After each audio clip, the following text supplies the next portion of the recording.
Hi, and welcome back to the chats and the Hangout. So I hope you all like that. And, well, I say you all, Hepcat Harley, basically. Hi, Hepcat. So, Sheep beer. yeah, so we've got a special guest star today. So, Carl the Dingback, please tell us how you are and what you're doing. I'm super great, marvellous. Thank you very much. Yeah, what am I doing? Not a lot. Went shopping today, Woohoo! and then, well, took some flowers around to me mother-in-law and mum because they're doing the complete and utter isolation thing and not seeing anybody. So took some flowers to them and a few bits and bobs, and that's about it, really. That's the day. Well, that's the good day. Everybody can do some shopping or go out for a walk or whatever. Our second special guest star, and the only other one we got left now, is Suffolk Andy. How you doing, Andy? All right, mate. Yeah, just cracked myself a nice bottle of sheep ale. In Suffolk, you've got to have sheep. So, sheep ale. Actually, this one, Bobby, is a black sheep, mate. Sorry. See? I got it especially for you, mate. I knew you was going to be on, so I thought I'd get this one. Right? Black sheep. That joke was just bad. Yeah, thank you. And I love him. over the pond. Bobby, how are you doing? I am hunkering down because I got nothing better to do. Stuck here in America. I'm sorry, wait, America. America. And trying very hard not to get me or anybody else I know sick. And as you can see behind me, my children are stuck with me all day, every day, morning, night. Dear God, help me. And a new one to the show, Chris. How are you? Where are you from? What are you doing? Hello, mate. Yeah, it's been a while since I've been in any of these hangouts, but yeah, from Reading, chilling out, and bored shitless, the same as everybody, I guess. Yeah, that'll happen. Bless you. No, everybody's going to keep away from Suffolk Andy. Yeah, one cough, mate, and everybody thinks you're going to contaminate them, don't they? Yeah, not really good. So the only two people saying anything at the moment is Hepcat Harley. Good evening. Hepcat Harley.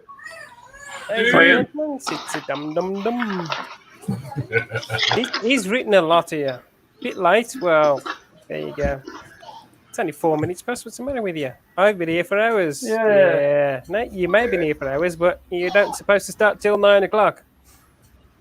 That is true. Nice. It's all Andy's fault. Yeah. Andy had a tinkle. It was his fault. Rob 64, evening peeps. Hey, Rob. Hello, Rob, mate. Does everybody know that Rob is the human sat nav? He's a human sat nav. Yeah. If ever you go out on a bike ride, take Rob with you. He's a human sat nav because he doesn't need one. He knows exactly where you're going all the time. I've never known a bloke like him. Never gets lost. I am the sweetheart. Yeah. Does that make him the opposite of you then, Andy? Pardon? Does that make him the opposite of you? Oh, God, yeah. I'll get lost up my own arsehole, mate. I do. Fucking hell. Yeah. Righty. Yeah, I'll get lost going out the front door. No, it's bunk beds, mate. It's where I kip when I've pissed off the missus. All right. Definitely looks like him. Oh dear. So, whoops, that one there. No, I'm actually in the spare bedroom. At least Wiggy's watching. It's where the grandkids and everybody sleep when they come up. Yes. Oh, Wiggy. Sheep shaggers, eh? Yeah. Mm-hmm. Evening sheep shaggers. There's only one. I can live with that. Over there. Yeah, I can live with that. Don't bother me. They say a hole's a hole, you know. Any port in a storm, eh? Oh, Any port in a storm. A hole's a hole, a mouth's a mouth. Yeah, we've almost caught up now as well. Oh no. Skiggy Cruiser. what? Skeggy! Hey. Where's Skiggy? Yeah, I don't know. Maybe he doesn't want to drink too much, so he ain't coming on. Oh, that, And Robbie again. oh, was it last week? Was it? What's No, his name? A couple of weeks ago. When he fell over. Oh, yeah, last week. Oh my God! I never. Weggy put that on bloody Facebook as well, didn't he? I just laughed. I tell you, I couldn't stop laughing. It was crazy. Yeah, is that Peter, wasn't it? Don't ask me with my name, so go in one ear, out the other. Yeah. Oh, man. Talking about sat navs, how far is the furthest you've ever got lost? Oh, wow. I'd say I got about 150 miles lost once. That was pretty rough. I'm just like, I'm on this nice stretch of road, and I'm just loving the fact that I'm on two wheels. I've never been to this place before, but my GPS, or as you say, the sat nav says, yeah, you've got about 80 miles of road ahead of you. Just keep going straight for 80 miles. And I didn't hear anything from it for a while. And I just kept riding, and all of a sudden I realized it had turned off, and I didn't realize it. And I was just gone. I had to stop, charge it, turn around, and go back. It was horrible. No, it wasn't horrible, actually. It was actually pretty nice. Yeah, nice straight roads. You got no corners. So. I know there were some curves. It's just it wasn't like residential streets or anything. It was nice open highway, country highway. Well, it's true. What Rob has just said. My sat nav. If I go wrong, it calls me a knob jockey. Hey, knob jockey. Yeah, you drive like a girl. That says. Do a U-turn when possible. Yeah, it calls me a knob jockey. Carl? Well, How far is the furthest you've ever got lost? furthest I've got lost, I'd say it's around about 300 miles, and I never got to where I was going anyway. I come home in the end. I was trying to go up to Sheffield. You weren't going to one of the rideouts, was you? Yeah. I never got there, but I had a good long ride out myself. Oh dear me, that's bad. Yeah, the sat nav said, turn left here, or that road on the right looks more interesting. Off I go. You see on the sat nav, it's got twisty bits on it, so I thought, yeah, I'll have some of that. And then going back down this way, going every way but north.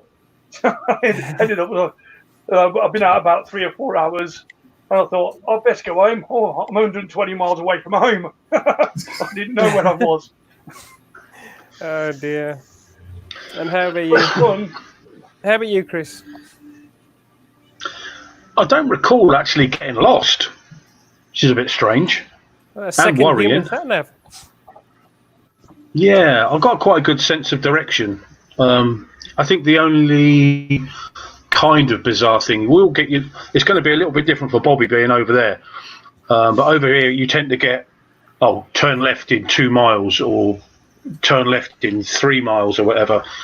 And I used it to go to the south of France, and I got off the ferry and it said continue on this road for 340 miles, and then it goes kind of quiet. It gets worrying then. Yep. Yeah. Oh man, I wouldn't mind taking a ride from here to the south of France, but it might be a little moist. Yeah. Moist. Yeah. Yeah. Aqua bike. You need paddles. Yeah, you got the Atlantic puddle in between us here. Which, Yeah. It's Somebody only, needs- it's only a little pond. What's the matter? Yeah, somebody needs to soak that up. It's in the way. Yeah, bridge or a tunnel or something. But, yeah. Oh, yeah. Or a hot air balloon. I'd love to see that happen. Skeggy says he's got the kids cooking. Oh, He'll join later. Love you, Skeggy. I miss that dude. Yeah, he'll be on later, so that should be on later then. Well, at some point, I know my wife is working right now. She's working from home, so she's upstairs, which means I have even less time to goof off.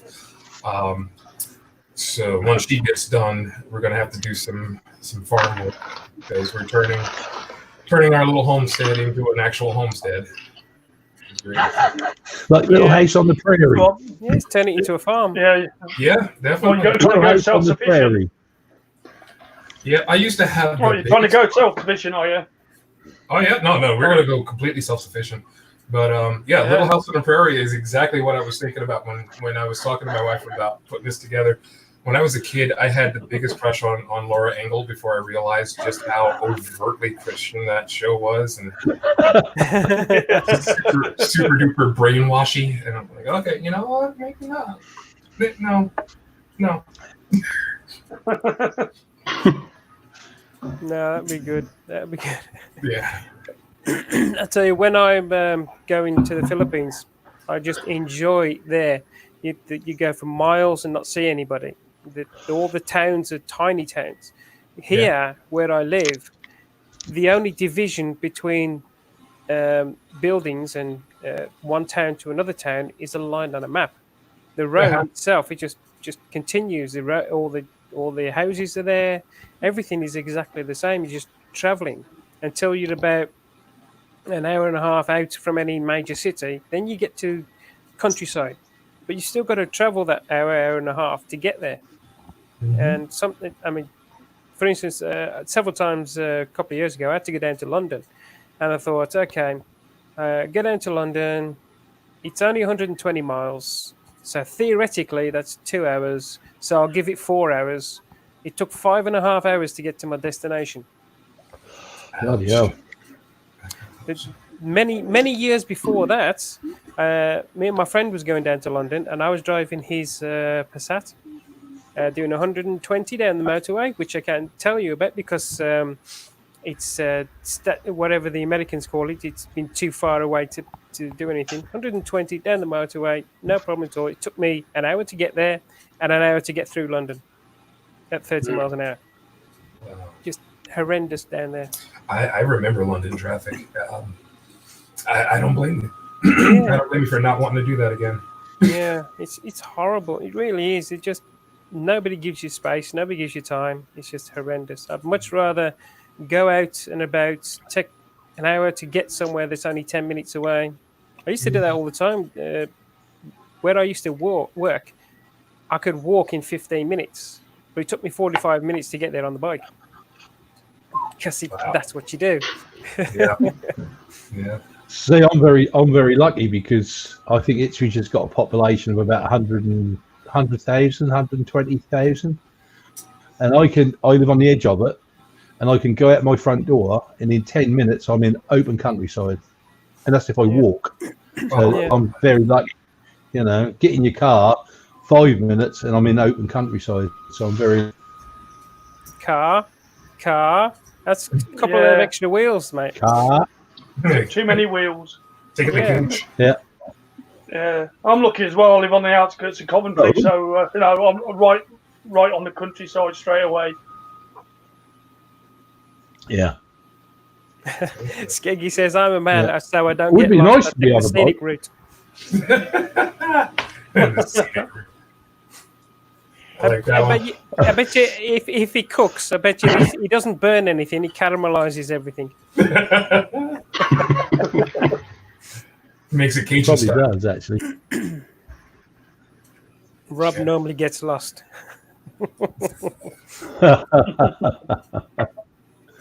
Yeah, he is a human sat nav, mate. Yeah. Rob 64.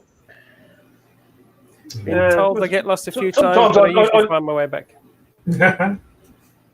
Yeah, sometimes I just do that. I just go out riding, point my bike in a direction, just go out riding a couple of hours, and then I'll go, oh, where am I? Put the sat nav on, and that tells me how to get back home again. Yeah. I've done that. especially once I move just here. take where the road takes you, sort of thing. Don't worry about Yeah. it. Just go. Yeah. Just land up. You might not have a plan, but it's the way it is. Yeah, just You do ride it it. all the time. Yeah. Yeah. Those were the good old you're- days. Yeah, when you could get on a bike. Yeah. Yeah. And hopefully I'll be doing that again at some point. Pick a direction, burn out the tank, fill up, and come back. Yeah. Yeah. I love days like that. So, Yeah. Well, I usually strap a 5-litre can to the back just in case. yeah, just in case you get hit at the back, you want to go out in flames. Wow. 5-litre can of Guinness. I could go for that too. Save that for the end of the trip. I tell you, Bobby, if you're in the market for some ale or anything like that, we know Suffolk Andy's got a couple lying around somewhere. Couple of 3 kegs. More than a couple of 3, probably about 15. Yeah. Got a bought mine, mate. There's a brewery in the basement. Nobody noticed. There's a brewery down in the basement, and he just won't tell anybody. Yeah. That's where he I've got a makes whole the sheep bloody ale pub full. Yeah. Yeah, that's where I got this one from. Yeah. Skeggy says, great to see you, Bobby. Great to see you, Skeggy. I hope you get a chance to join. Finish up the cooking, scarf it down real quick, and come on in. Mm-hmm. So, Reggie says he'll be on in a bit. Nice. Man. Oh, this is reminding me of old times, getting to sit and chat with you guys. Just act all crazy. Yeah, who's acting? No, I really miss that. Yeah, Really. I know. I mean, we all understand that people either have to go away for a while because of circumstances or whatever, or they just decide that they want to rest for a bit, and then life gets in the way to get you back in again. I mean, the Hangouts stopped for a while. No particular reason why they stopped. I think one person, it used to be like it was now, where several people would host, and then people had to drop out for whatever reason, and one person did it. I think it was Weggy, and then one day he just didn't do one. I think he missed one or had to miss one or two, Right. and then you get used to not going on. So it sort of just died away, and then with this out again, it's come back so we can all have a chat again, and it's great to everyone's catch got the time though, haven't they? up. Yeah. I'd like to say that's the case. Right now, I'm supposed to be watching my children. Yeah, well, what you want to do is you want to have them sitting right next to you and say, "Don't say a word, keep your mouth shut, and just fall asleep." Yeah. I'm busy. And stick, That'll last 3 seconds. Yeah. and stick your fingers in your ears. Yeah. Oh, are you kidding? My kids, they're building their lexicon. Oh my goodness, they've heard stuff. They've That's definitely good. heard stuff. They're right now. They're 6 and 8 years old, and I will tell you, back when my daughter was 2, and my son was 4, and they were around me. I was doing something. I forget what I was doing, but I hit my finger with a hammer, and I'm just like, bam, fuck. Uh-oh. And I look at the kids. And my son looks at me and he goes, "Dad, what's fuck?" And I went, "Oh no. And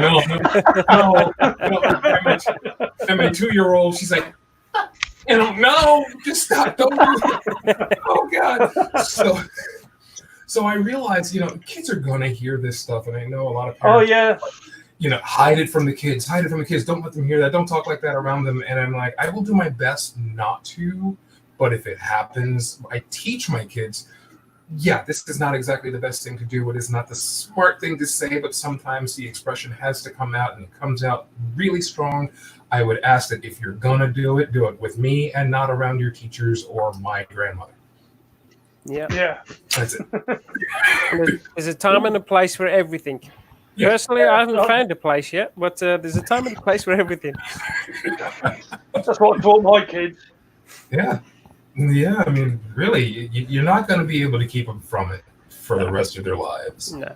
Yeah. And then when they do find out about it later on, it's just like, it's this new thing that I just discovered, and everywhere they go, hey, fuck!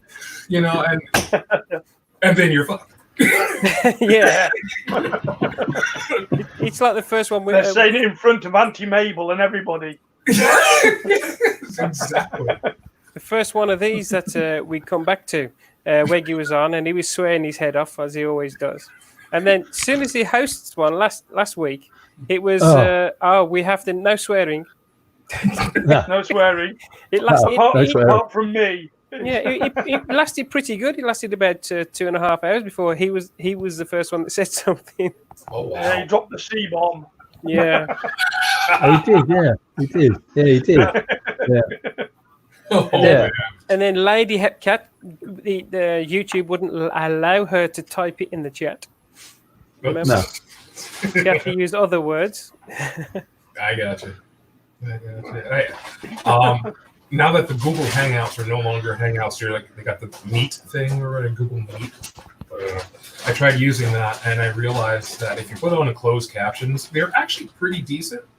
But if you start swearing, it'll put the first letter and like a whole bunch of asterisks, and I'm just like, that is hilarious. So I'll just sit there and mess with it as much as I can. Oh, that would be fun. Oh yeah. So what's everybody up to, really? I'm so happy being here, but I don't want to monopolize everything, you know? Oh, we need somebody who will talk all the while Weggy's not here. Trust me. Yeah. Make the most of it while you can. See, it's quite time consuming running it. Although it's easy for the computer and everything.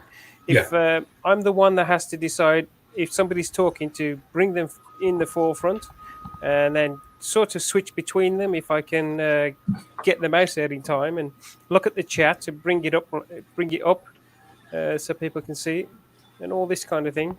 Nice. And that's why we rely on Weggy, because he does it all, just talking his head off to everybody, keeps it going. That takes skill. Mm-hmm. That definitely takes skill. I signed up for this one, the StreamYard thing. I haven't used it yet because trying to get time between taking care of everything here and wake up, I feed everybody and get the kids ready for school. And now that they're in 2 different rooms on 2 different devices doing the Zoom meetings, I'm running back and forth between the 2 of them because one kid's like, oh my goodness, I don't know what happened. The screen did this thing all by itself. No, it didn't do it all by itself. The other one now, I'm hearing error noises coming from the screen, so I got to run in there. Then I go back to the other room because the teacher's like, well, you can't do this and don't do that. And I'm like, hey, didn't I just tell you not to do that? But I didn't. But you did. The teacher just said you did. And then I go back to the other kid because the kid's like, I don't have this paper and I need this thing and I don't know where to get it and I don't need it and I want you to print it. I'm like, I got it. Here, here's the stuff. Back to the other, all day long. So then, first half of the school session's over. I'm like, put your shoes on, put your jackets on, get out. Go and get some fresh air now. Yes. Oh man. Then I got to kick them out. Then I have to make lunch for everybody. And then after the lunch is done, I take them, if I can, take a few moments to just sit down, work on some music because I went back to doing music full time again. And then I got to get them ready for their afternoon session for school. And after that, thankfully today it worked out kind of easy. They're like off somewhere, a little too quiet. Hopefully nothing burns down. But I can chat with you guys because I was smart enough to start dinner cooking in the slow cooker earlier today. Yay! Good thinking. Good thinking. Hepcat Harley says, Bobby, have you still got the Indian? I was saying before, that Indian is going to go in the ground with me when I die. So is that a yes? Oh, yes. Oh, yes. I take that baby everywhere. I remember when we first met you, you were showing us and talking us about the bike you made. And you were having issues starting it up, and then you'd be going out and it'd be 3 foot of snow and you couldn't go anywhere. That's how long it is that you've been around. Wow, man. Yeah. That's crazy. And I had just gotten the Indian like shortly after I met you guys, maybe a few months after I met you guys. And yeah, that's a 2014, and I got it the day it hit the showroom. Yeah. And I will never ride another Harley again. Sorry, guys. No, you don't have to. No, dude, I was telling you guys way back then, I was riding Harley since I was 16, and and pretty much just about anything with two wheels. But I only owned Harleys, and yeah, but at least you got it out your system now. Yeah, You can ride real bikes. Yeah, That's all right. I'll have to tell Bobby, because he doesn't know this. I actually read, but since the last time I see you and now, I had a Harley for 2 years. What? And yeah, I had a Harley. Yeah, I bought a Harley. Yeah, I bought a Harley Sports, the 1200. And I rode it around for 2 years, and in the end, I just couldn't put up with it anymore. So I don't think I'm ever going to have another Harley. No. If you want a 1200 and you want a really good 1200, and I'm not doing this just because I love Indian, but I did the comparison. The Indian, when you get instead of getting the Sportster, if you go and you get the Scout, yeah, compare the two. Seriously, the Scout will blow the Sportster away. That 1200 versus 1200, the Scout just destroys the Sportster. I'm not saying I didn't. I'm not saying I did. Scout. What's up? Sorry, Carl. Said I must admit I fancy a Scout, which is which I got the money. Yeah. Yeah, I gotcha.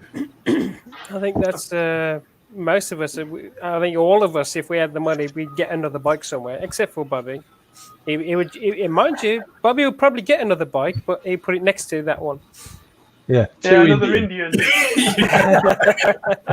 Well, I'll tell you, if I had my way, there's a few bikes I want. I want a couple more Indians. I want to get a Roadmaster, right, because I love them. But I want to get like in terms of an old used bike, I want to get an old VTX 1800, the old Hondas, because those are killer bikes. You cannot destroy those. Yeah. And then I want to move into a few others that I really like. Moto Guzzi, if I can fit on. Most of the models I can't fit on, but I saw that Flying Fortress, and as ridiculous as it looks, that's a great riding machine. And, it's just that transverse V twin. I have really long legs because I'm 6'6", and trying to do the conversion to metric. I'm sorry, we're ridiculous. No, with 8 inches. Mate. Yeah. But yeah, we haven't gone over to the metric yet, thank goodness. We've lost anyway. Yeah, well, we've lost Chris. I don't know whether he's gone because he's not talking or if he hasn't got issues or whatever. But I hope he comes back. Yeah. Again, I've been talking too much. No, you haven't. No, you're right, mate. No, it's nice to catch up with you. Yeah. But yeah, I don't know if he's got the same issue as I had last week, because last week I got kicked out. I didn't touch anything or do anything. It just chucked me out. Yeah, I didn't do anything. So yeah, if you're listening, just come straight back on. There's plenty of room. We've got room for 2 more, I think. Yep, I promise. I'll shut up. I swear. No. Although Weggy says about 5 minutes, guys, you've still got it. You've still got a pad. Yeah. You've got a pad for another 5 minutes. Yeah, man. Well, now with this new setup, I was talking to a couple of friends of mine saying that the way I've got this set up now for doing music and also for doing this stuff, I kind of want to get into doing some of that ASMR stuff. Have you seen that? No, I personally haven't. No. Yeah, ASMR, if you have a really sensitive mic in a really quiet area, they have very detailed, quiet sounds that are supposed to react with your body in certain ways that kind of sometimes it gives you. So, I tell people I want to get into it, but I want to make it as creepy as possible just to mess with people. So that's audio sensitive. What? You know what? I'm not even sure. I'd have to take a look and see what the heck that is. You know what? I'm going to do that. Because it comes here. Chris says, sorry guys, my internet got no power on the router. You'll try again later. So, yeah, you got a problem. You always worry when you host that you click something, because I was just putting the screen back to normal, and only 4 came up, and I went, whoops, what have I done? All right, let's see. ASMR. I'm trying to look for a definition. Well, just give me a definition. Yeah. No, not the dirty definition. I want the real definition.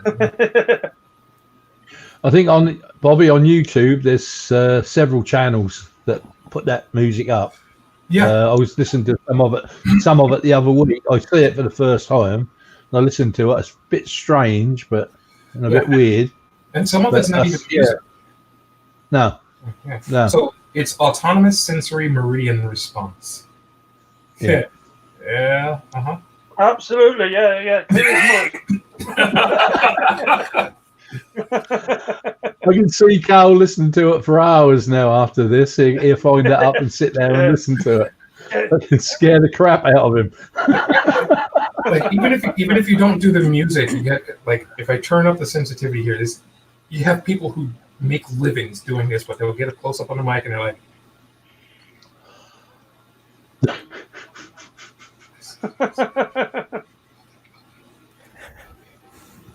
Hello. like, people make a living doing that, and I'm like, dude, good on you, man. If you can do that, that's fantastic. Yeah. Oh, like, I'll get another beer. Okay. Chris says, I think my router just blew up. Something went pop and took out the circuit. oh, Yeah. Never mind. Hold on. Oh, Andy. Andy, mate. There, he's muted now. Typical. You're going to have to get a quarter fridge, mate. Bishop's finger. What's that? Bishop's finger. That'll give you I'll tell you what, that'll give you a sore ass.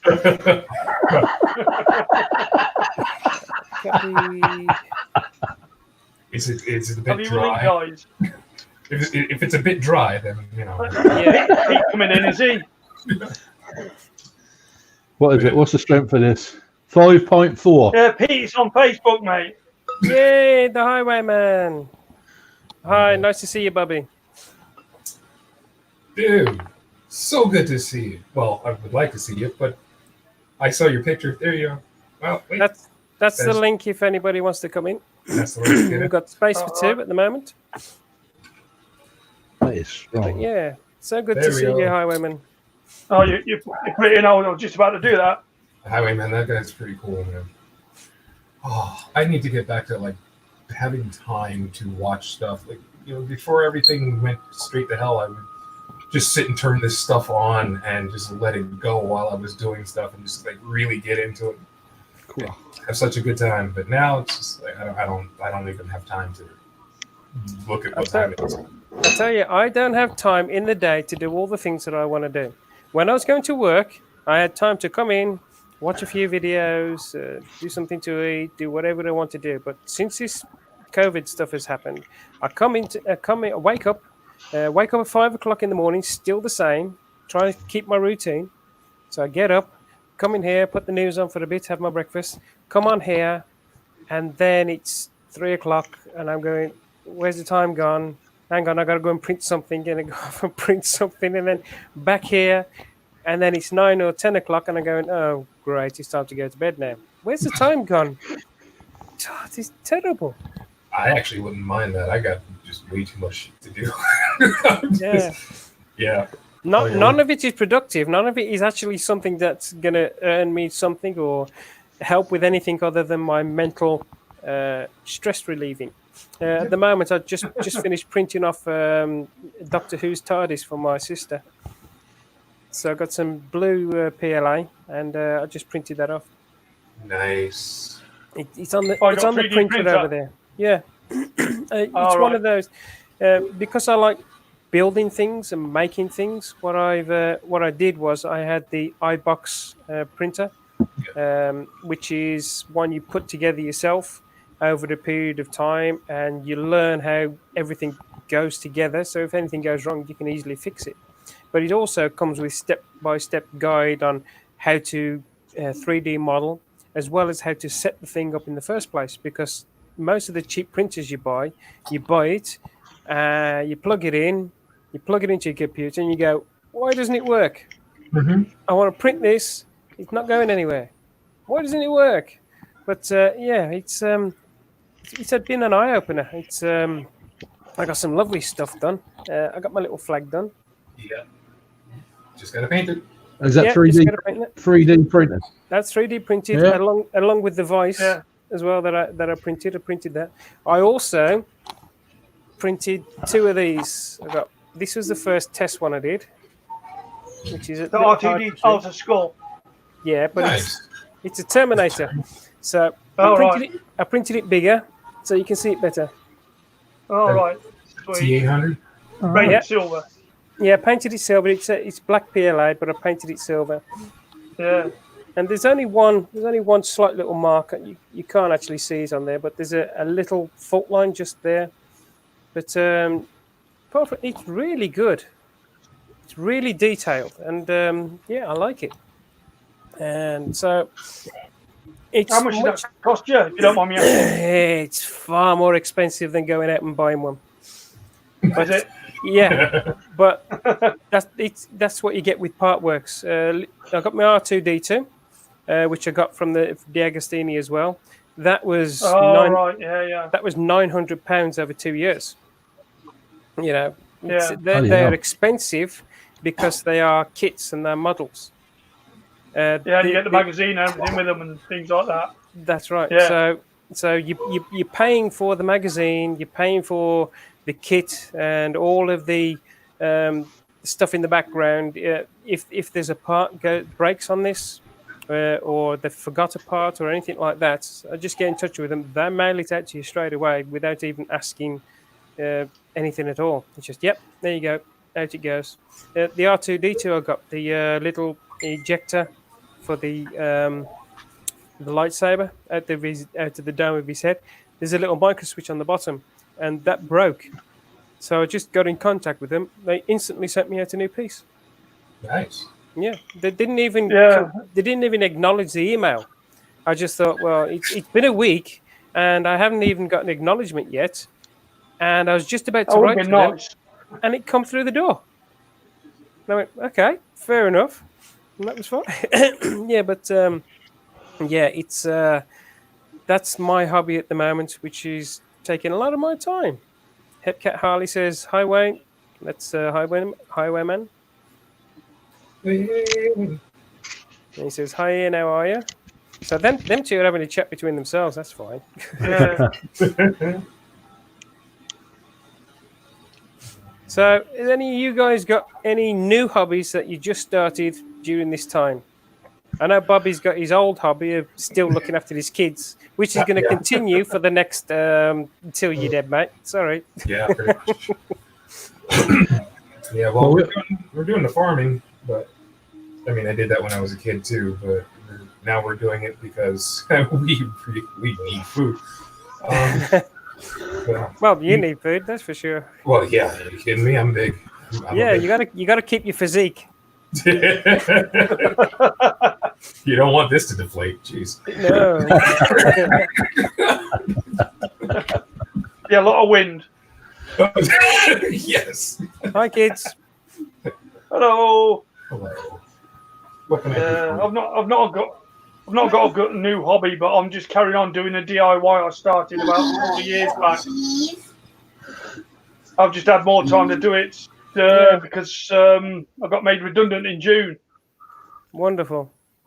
Yeah. I sort of put my hand up for it. I got a year's wages. Yeah. So no, I'm living off that at the moment, and then June I'm 60, so I'll get me K1 Wireless pension and my army pension. You don't look it, mate. That'll see me through. You don't look a day over 54. I have heard under the grapevine that Suffolk Andy, he's starting a distillery so he can make moonshine.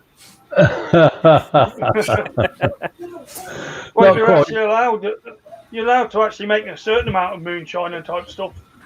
You Distill your never, own. I think it's about 10 litres a year, something like that. yeah, you can have a microbrewery if you want in a pub. Yeah, There you go. yeah. Okay. But even as a private person, you can still distill your own stuff and brew your own stuff.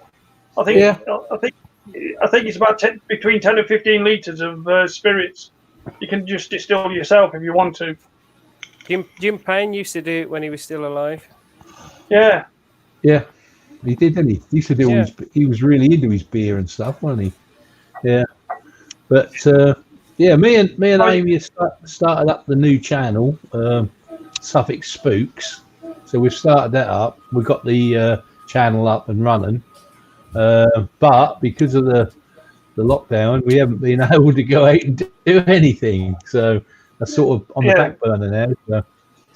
Yeah, and then I started a new in your blog. own house. No, I know. We were going to do one down at my club because my club was built in 1927, my pub, and there's lots of strange things happen down there. So we were going to do some stuff down there, but I didn't. In a funny way, I didn't want to do it there because I don't want to stir up the place. You know what I mean? Because if you go to places, you can stir it up and make it worse than what it is. So I'm a bit reluctant to do it down there, really. But we've got one or two little projects. As soon as this lockdown is done, we get into it and get some vlogs up. Because we've done four already, paranormal ones, and they're on my channel. But that's not where they're supposed to be because that's a motovlog channel. They've got to go on the Suffolk Spook. So everything new will go on there. Yeah.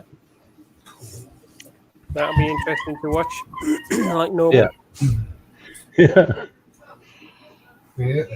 I want to take a look at that because I love all the haunted stuff.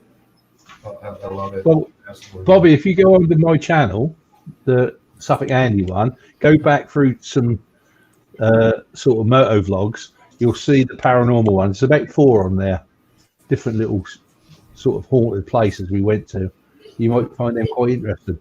Yeah. Cool. I'm going to do that. I got a lot of catching up to do. I'll tell you that much. Not with my channel. You haven't. You've only got about 4 videos since the last one. But yeah, Highwayman says made it for a couple of years either. Highwayman says, "Hi, Bobby, Dave, Carl, and Andy. Yeah, he's been busy having his own chats between the rest of them in there, and he suddenly noticed that we're actually live." So he's giving us a hi. So, hi, Highwayman. Hello. Nice to see you. And hello, very old man. Hi, very old man. Hello, very old man. Hello, how are you? Calling yourself dropper now. How's your head? After last week. How's your head after last week? Oh no, I did that a little while ago. I just wanted to take an issue up with you lot though, because you keep saying I fell over. You're making out like I'm some sort of bloody alcoholic, and I'll tell you I'm not. All right? It's all Bobby's fault. He was the one who said it. No, who, me? Yeah. Yeah, sure. Blame the black guy. Okay. Hey, you're the furthest one away. Great juice. I know. Great juice. I've watched that back, and I have been absolutely wet myself with laughter over that. That was stupid. That was funny. That was funny. Hilarious. Yeah. If it's cheered people up, I don't care. Yeah, well, some of us were worried when you first suddenly disappeared. So was I. I just said, is he dead? Yeah. I said, is he dead? No one came rushing to my aid, though, did they? We're not allowed to come out. Yeah, I suppose you don't know where I am, so it doesn't really help, does it? No, even if Not we did, really. we couldn't do anything. Yeah. Well, Angie's the closest one. Actually, I'd run down Yeah, and I'd go, ha ha, and then run back. That was funny, then. Yeah, nice to be loved, mate. Nice to meet you, Bobby.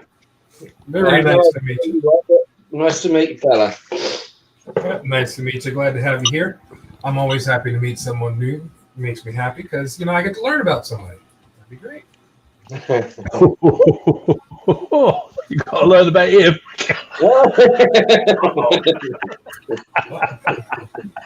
What are you trying to say, Andy? I'm saying nothing. Nothing. Yeah, but that's only because Weddy's not here. And wait till he gets on, and all of a sudden none of us will say anything. He's the one that always says 9 o'clock we'll go live. 9 o'clock it'd be great, and then it's I'll be on in 5 minutes. Yeah. And that was about half an hour ago. Oh, come on. We all know how long 5 minutes is to an old lady, don't we? Yeah. It's not the first time Pete's gone over after a few drinks. Bloody cheers. Yeah, he can say that around the sidelines while he's cooking. While the kids are cooking. I may not have fallen over after a drink. I never fall over after a drink. I'm always sitting down, mate. You have to watch it. Chair leg break. Yeah. I can tell you at one point I had fallen over after a drink, but it was before I had actually had it. I was reaching for a drink, and a young lady at the end of the bar was looking at me, and I kind of wanted her to look at me because I had been looking at her for quite a long time. And as I'm reaching for the drink, I missed where I was trying to support myself, and literally fell over after a drink. Wow. Oh yeah. So you actually fell to her feet, did you? Pretty much, yeah. Pretty much. You must have thought that was romantic. Well, once she's done working and comes downstairs, you can ask her for yourself.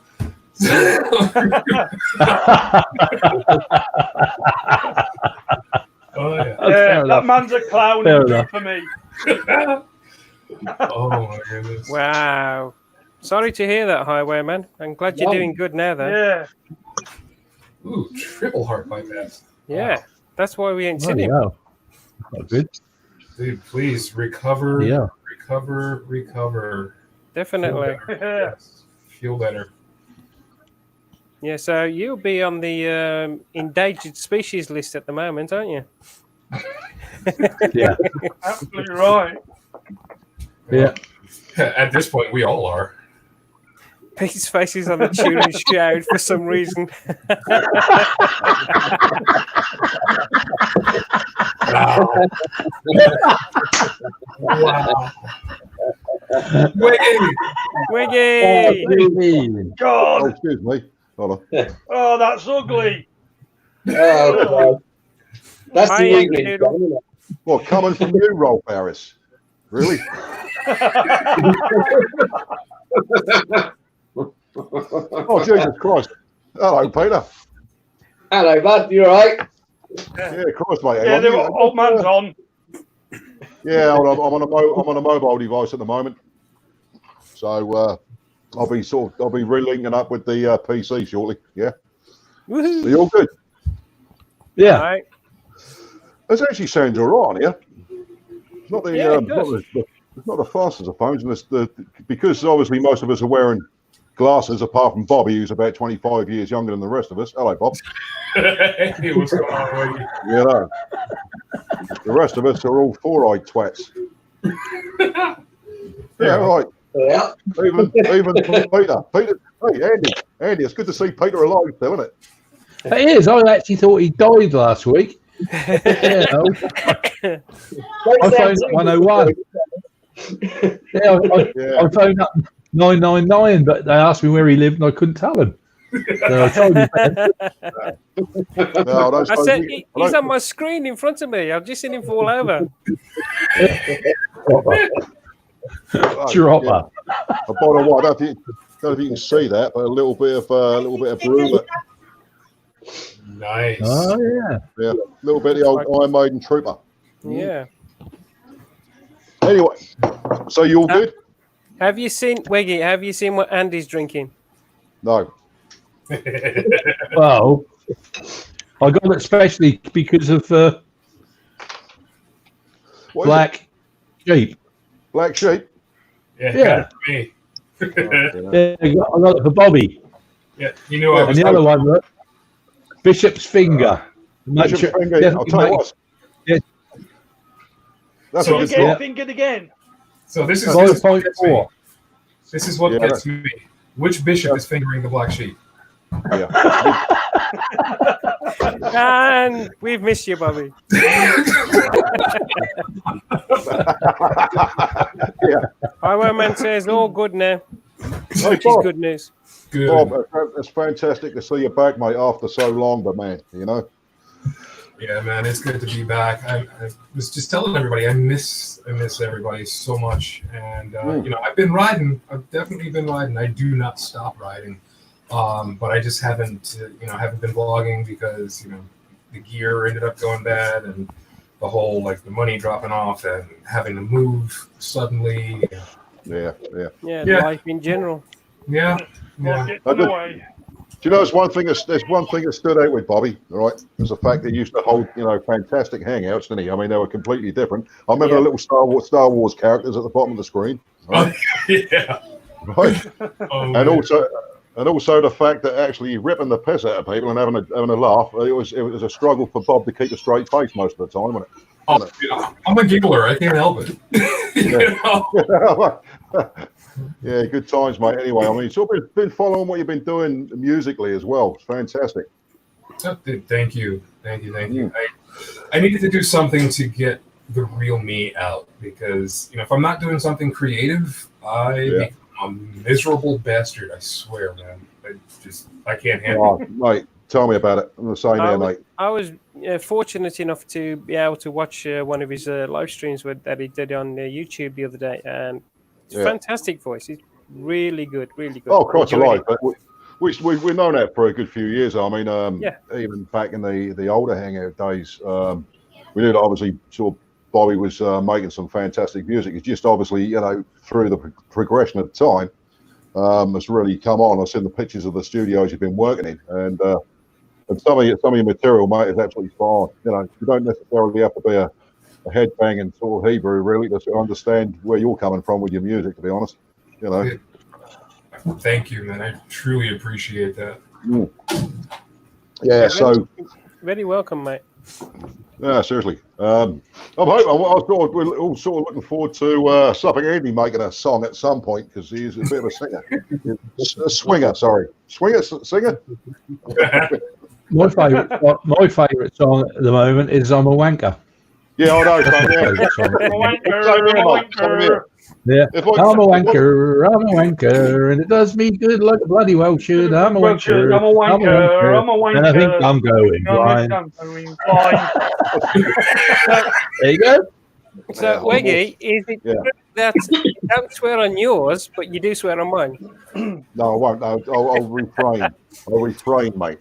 And I'm sure this alcohol will certainly help, unlike it does with Peter, who throws himself out of windows and stuff. I'll tell you what, we've had some laughs in the last 2 weeks.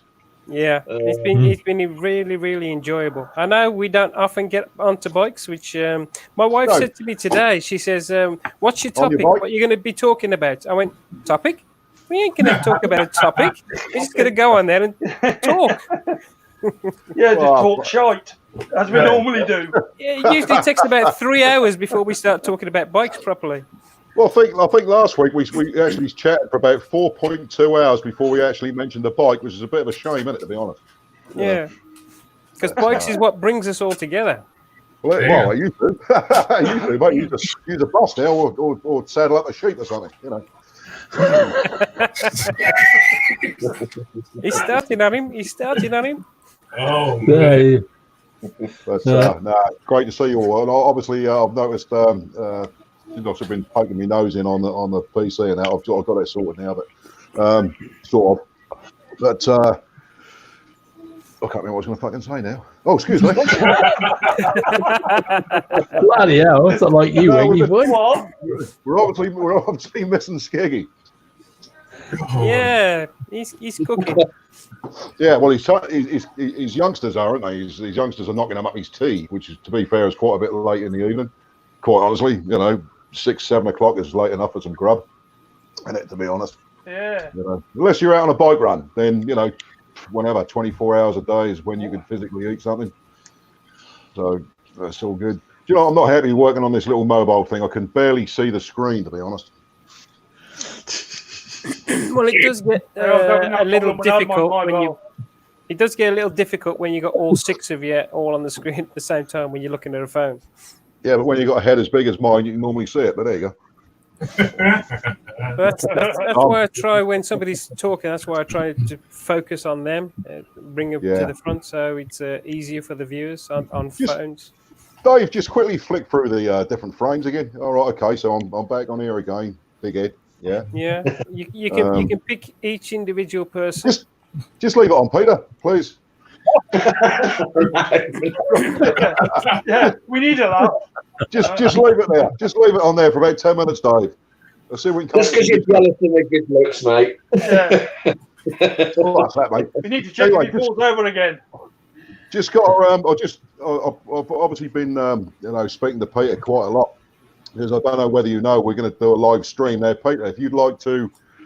Just express to the lads and everybody that's watching what you're actually doing, because he's raising some money for a charity called Mind, which, as you know, is for people who are possibly suffering all sorts of possible problems, not just at this time, but throughout life, depression, that sort of thing. And I'll let you carry on, but if you can just sort of put that up, mate, and then obviously we're all jumping on it to try and raise you as much money as possible. Yeah.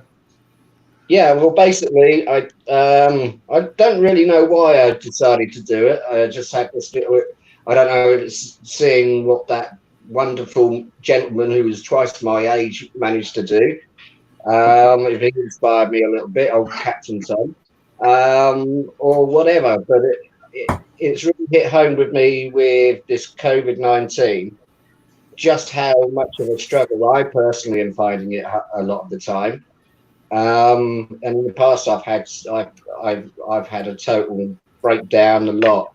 I was lucky enough to have the sense to go looking and accept help from various people.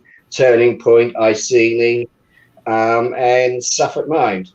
And the courses that I went on with them and the sessions that I had with them, they still stuck with me now, 3 years later, and they're still there in the back of my head when things feel like they're going a little bit awry. So I thought, well, knowing how hard this is going to be for me stuck in here, it's going to be hard for everybody else. And if I can I'll put something into the pot as well. If I do my silly little thing, it's going to raise even just a couple of £100 or so that helps to just one person, maybe, a bit of therapy or to attend the course or something like that helps them, support them and helps them begin their road of recovery, then it's worth it. Yeah. What you can do, mate, if you just explain to the group and that and everybody else who's possibly watching, mate, exactly what you're going to do, because we are going to live stream it as you're having it done, aren't we? Which is what we said.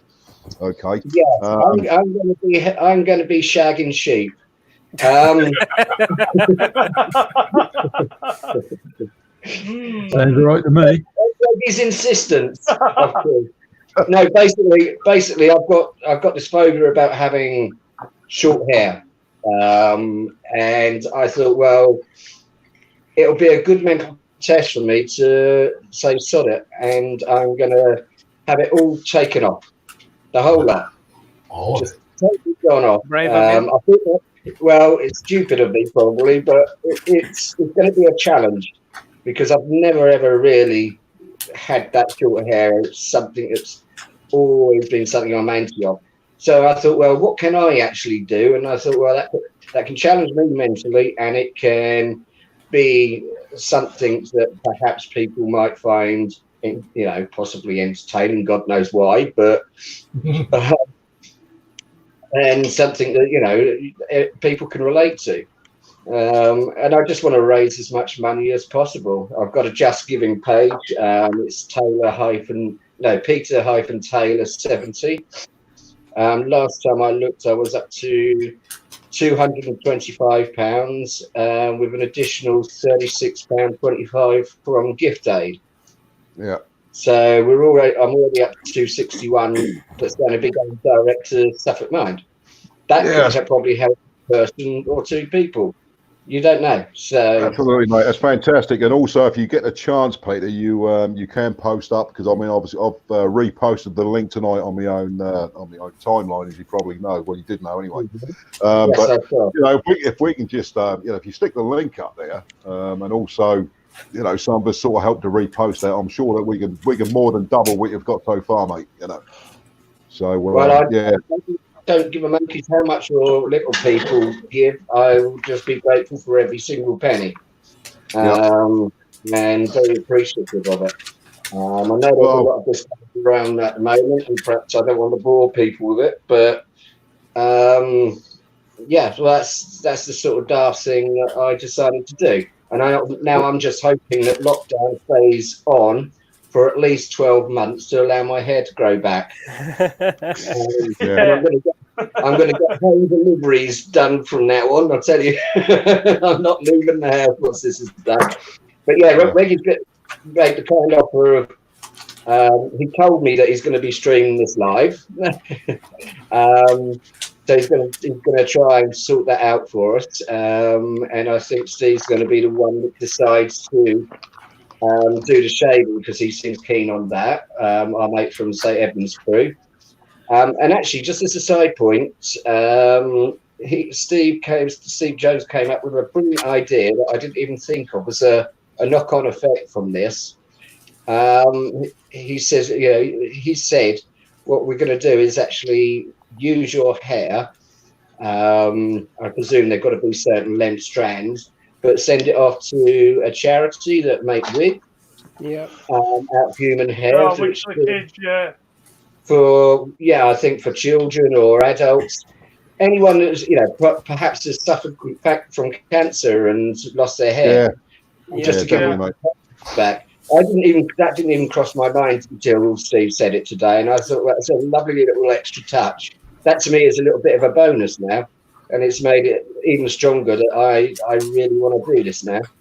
Yeah, definitely, mate. I mean, obviously they got, there's always been certain protocols with the real hair stuff, and obviously now, I suppose, it's a fantastic idea. As a matter of fact, within our particular warehousing company, we do get a lot of real hair this processed and made into wigs for cancer patients, and so on and so forth.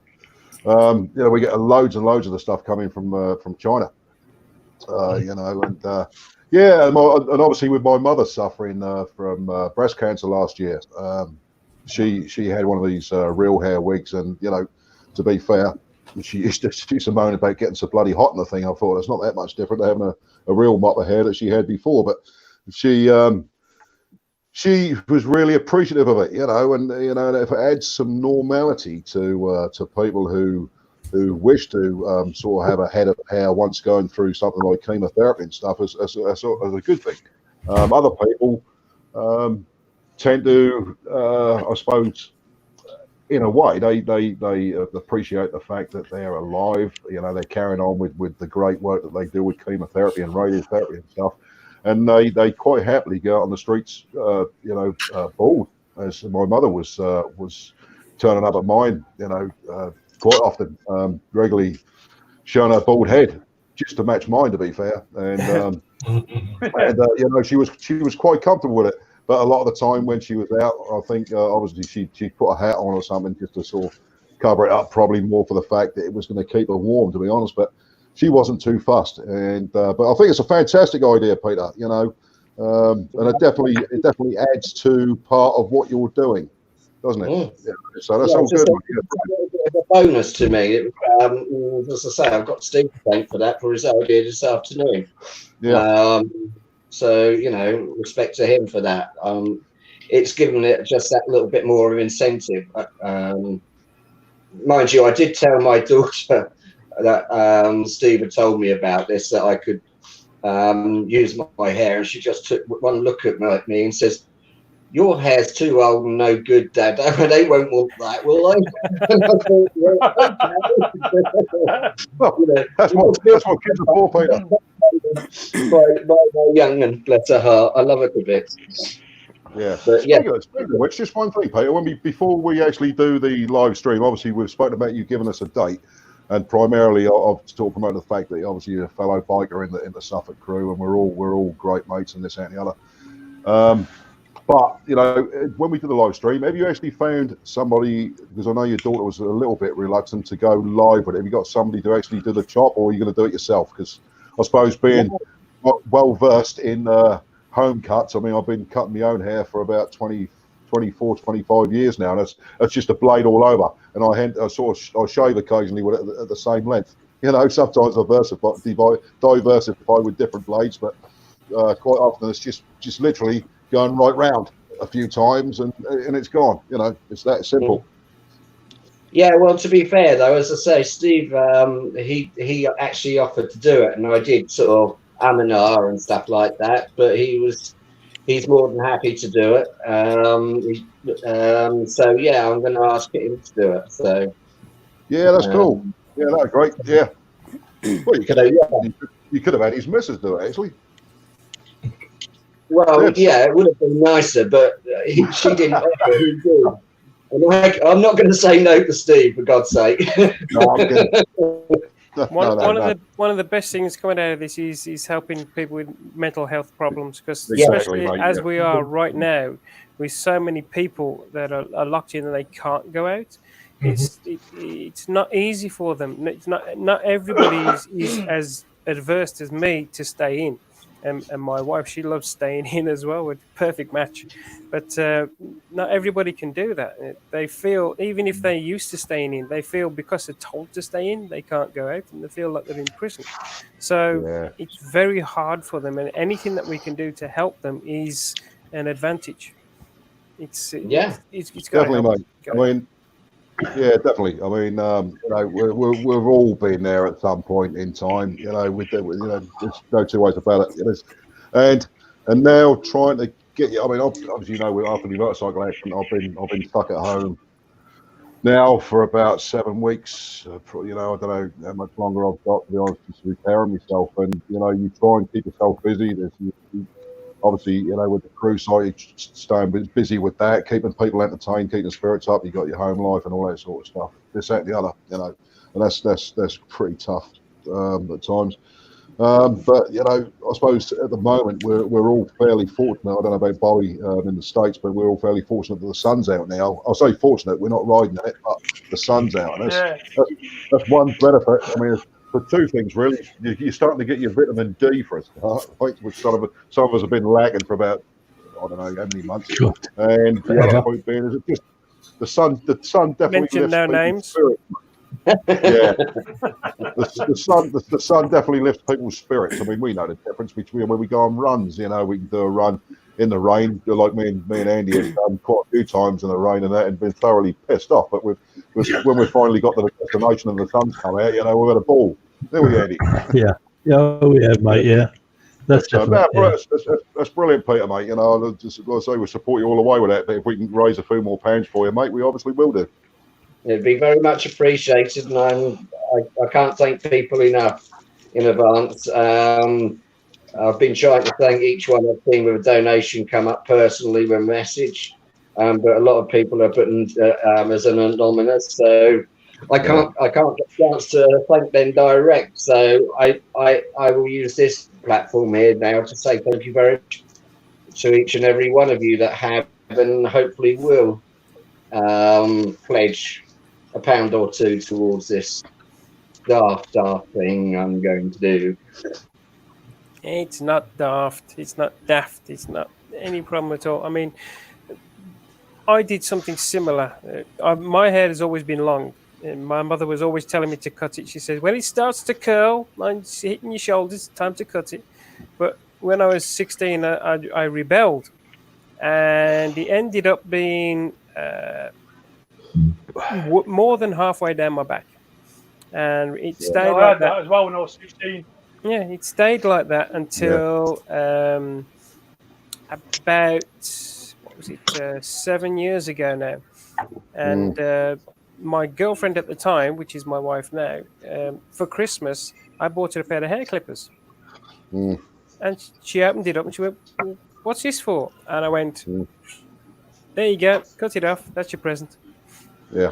Right. So her present was to cut this off. So she did. She just shaved it because I'm going bald now. I'm old, so I'm going bald. So the point was me trying to keep the hair because it'll be here down, and it'll just be a shiny bit in the middle. So what's the point? You know. So Dave, Yeah. not being funny, right? But you're still below 50, mate.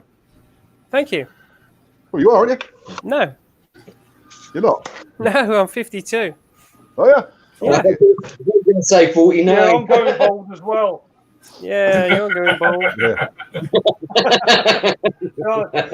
That's disturbing. That. Falling off it. Hey, That's disturbing.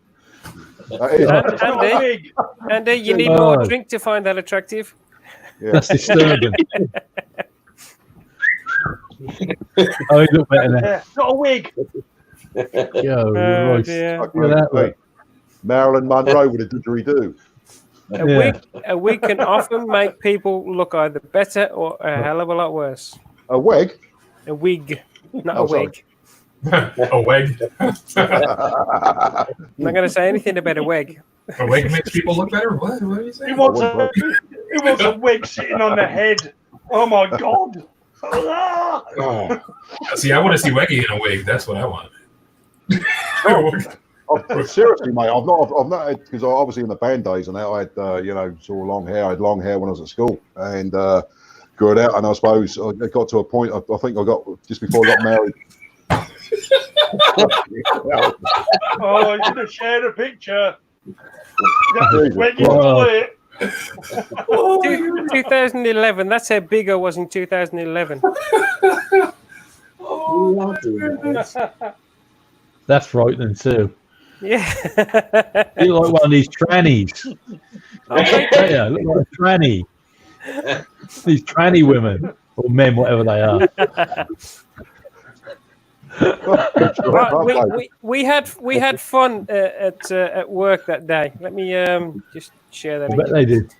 Yeah, we had fun at work. Because the guy brought one in, and we just all of us. Yeah, Just, everybody wore dresses. Yeah. Oh, he was the best one. He was getting ready. He's I'm putting ready in the mirror. There you go.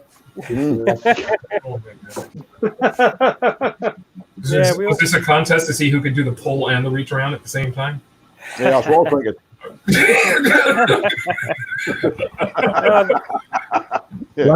bloody fat Oh, my people, the word. trannies. You thought? Tell you what, that was though, bad. Dave. Tell you what, though, Dave. There's one more. There's one more. Got him. There you go. Oh my god. In a minute.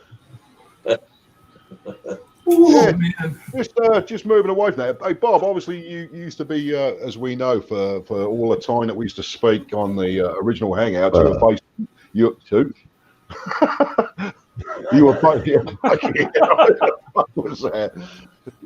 You were Me. She's in the box. Ed, come on, for Christ's sake, get the hell off here. Let's hope that Bob. That's the time. Bobby, you were obviously based in New York, weren't you? Right? Yeah. I'm now in Massachusetts. Right. So yeah. So I'm out in the country, Lovely. like literally out in the country. You cannot see my house from the street. You have to go through the trees to get to my house. Yeah. It's How different is your life now in comparison? Oh God, very, very. I have gotten so lazy. Yeah. It's scary, dude. I started a band up here called Cluster Funk, and, and these guys, I haven't worked with musicianship of this caliber in a long time. These guys are absolutely fantastic. And I was telling them about, up here, it just seems like people ignore you because they have their cliques and stuff. So when you try to book, especially when I was doing my solo shows, Yeah. you try to book the shows, and they don't really pay much attention to you until you get an in with a friend of a friend of a friend or something like that. And I was getting really frustrated, and I told them, look, one phone call and we could play Times Square. And they're like, no, you can't do that. Dude, I made one phone call and we played Times Square. Seriously? Yeah. Dude, So I'm like, I get home because New York, I mean, that's my home.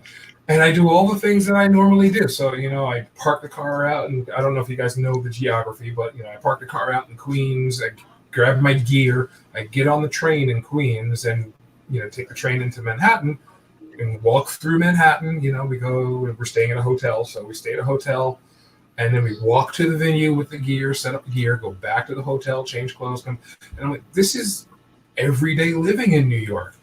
I was so sore I could not move once I got home. Really? And I was used to doing that every day.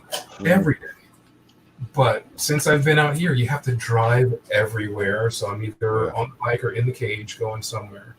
It's rough. I know, because we used to follow obviously what you were doing, for a living, which was your jewelry business, wasn't it?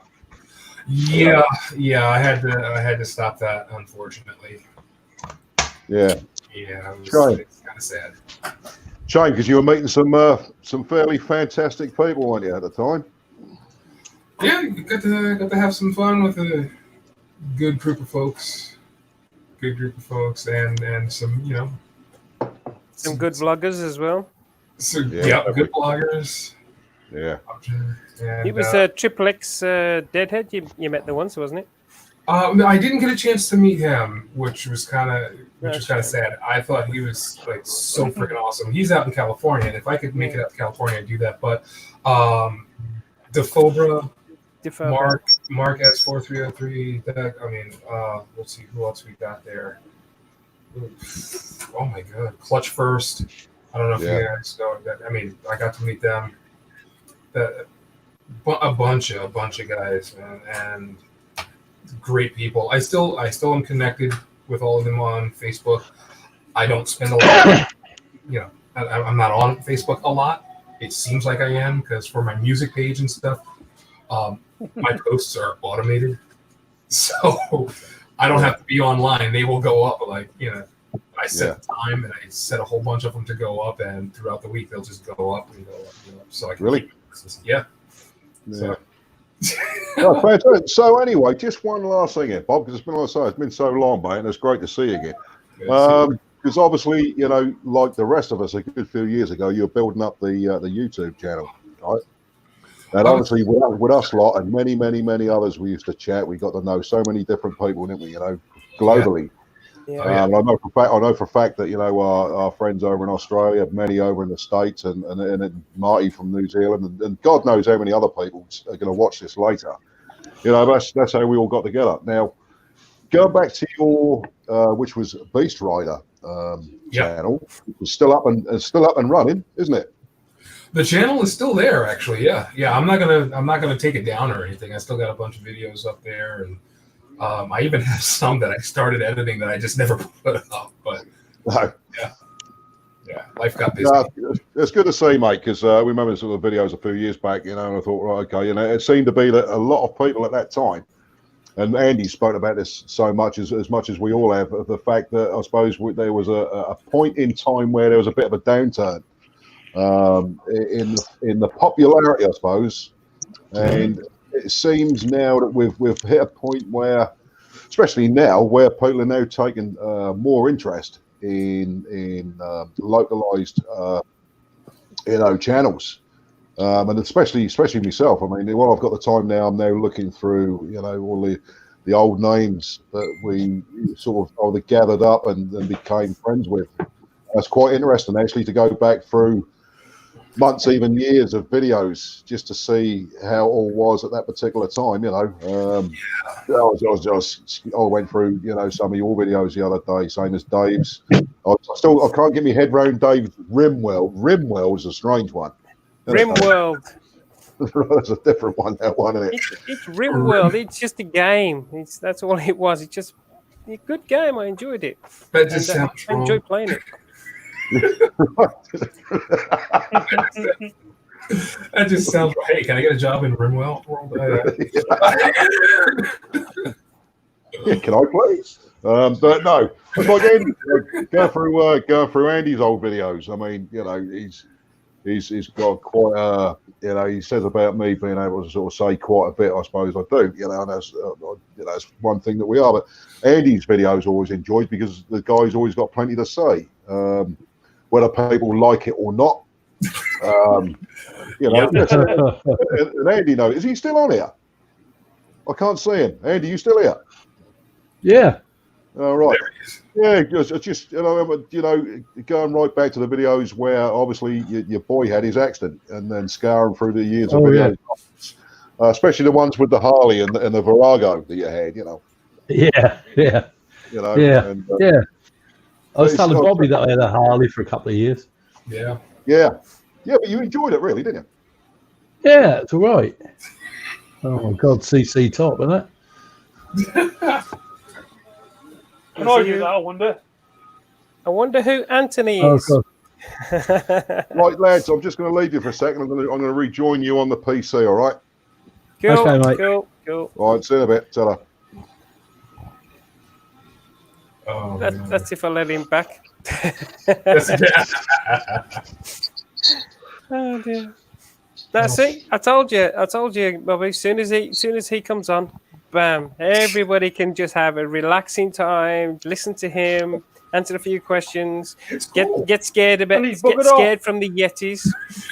God, it's like a wolf man, isn't it? Look like a bloody wolf man. God, that's frightening.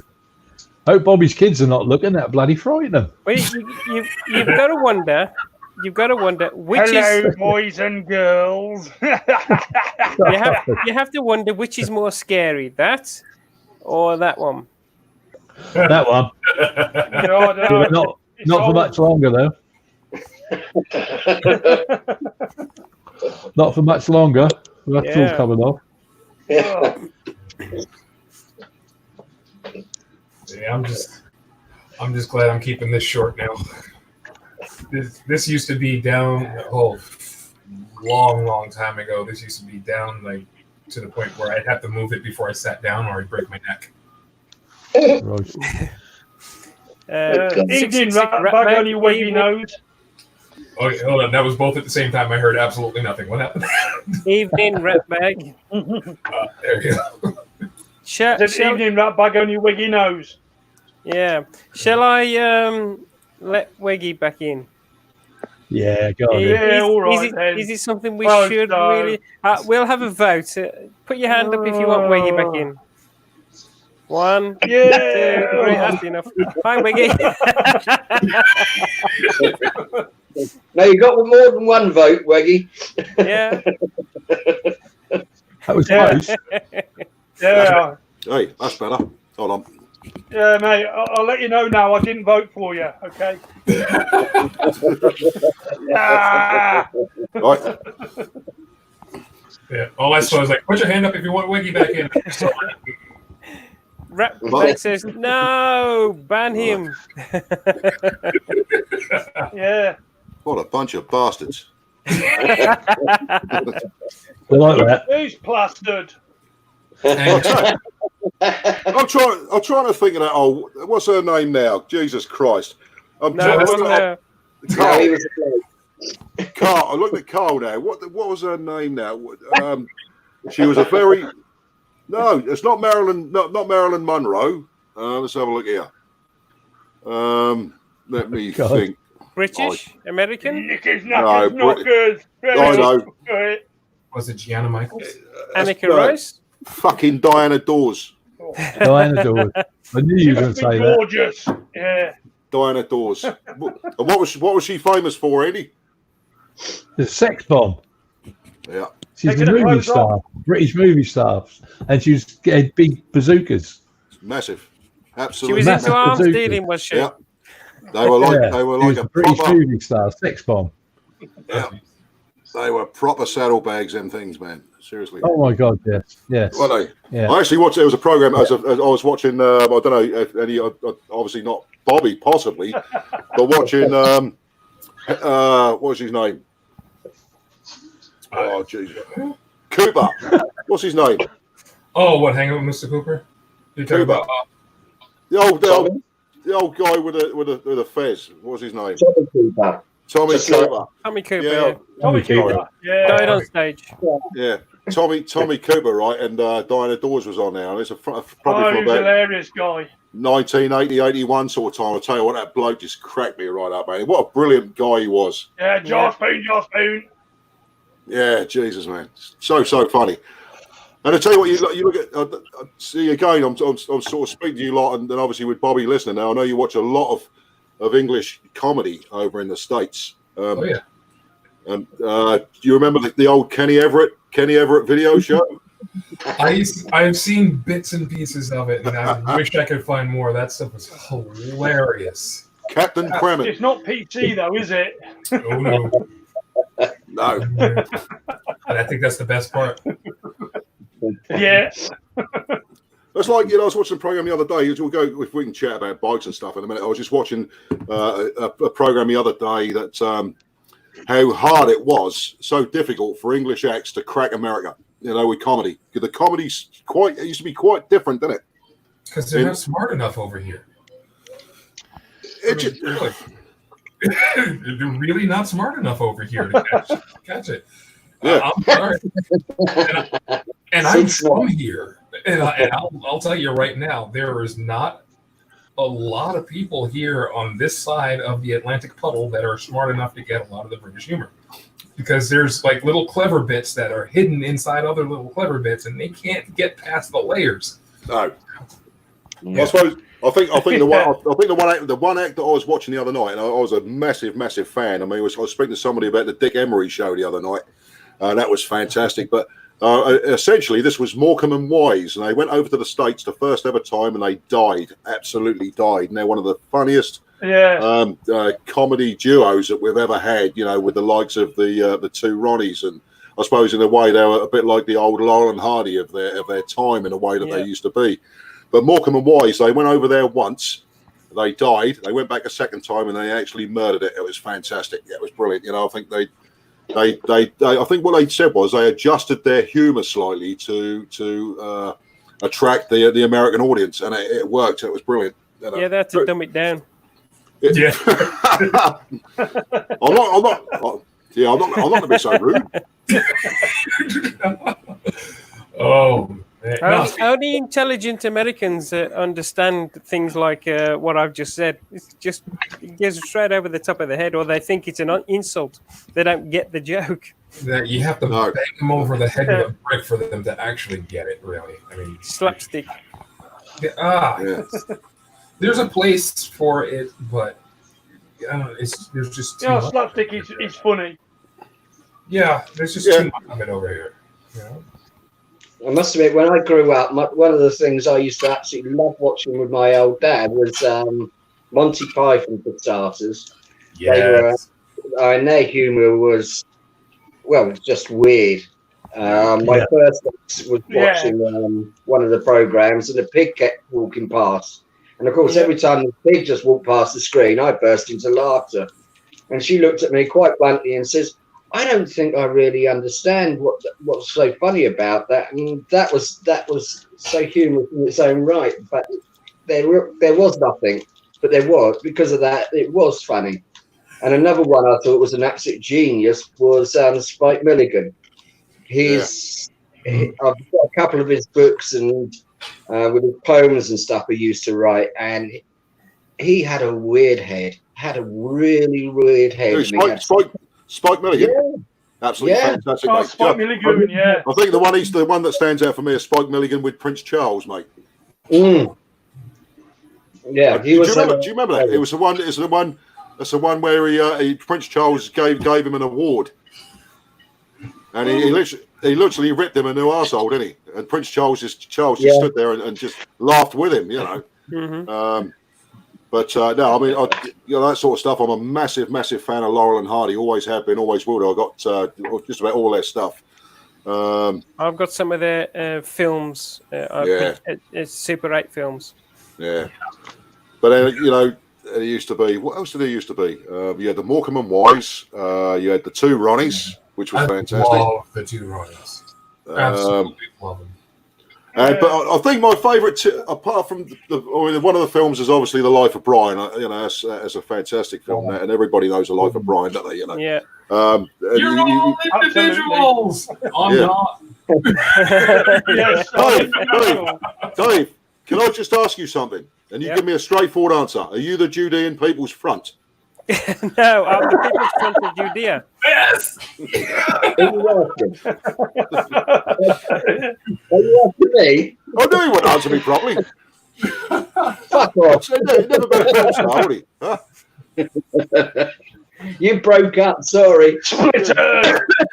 Oh my goodness. The other one of theirs is absolutely brilliant. I absolutely love the Holy Grail. Yeah. I just Get don't down there think and you I'll can bite think you of in your shins.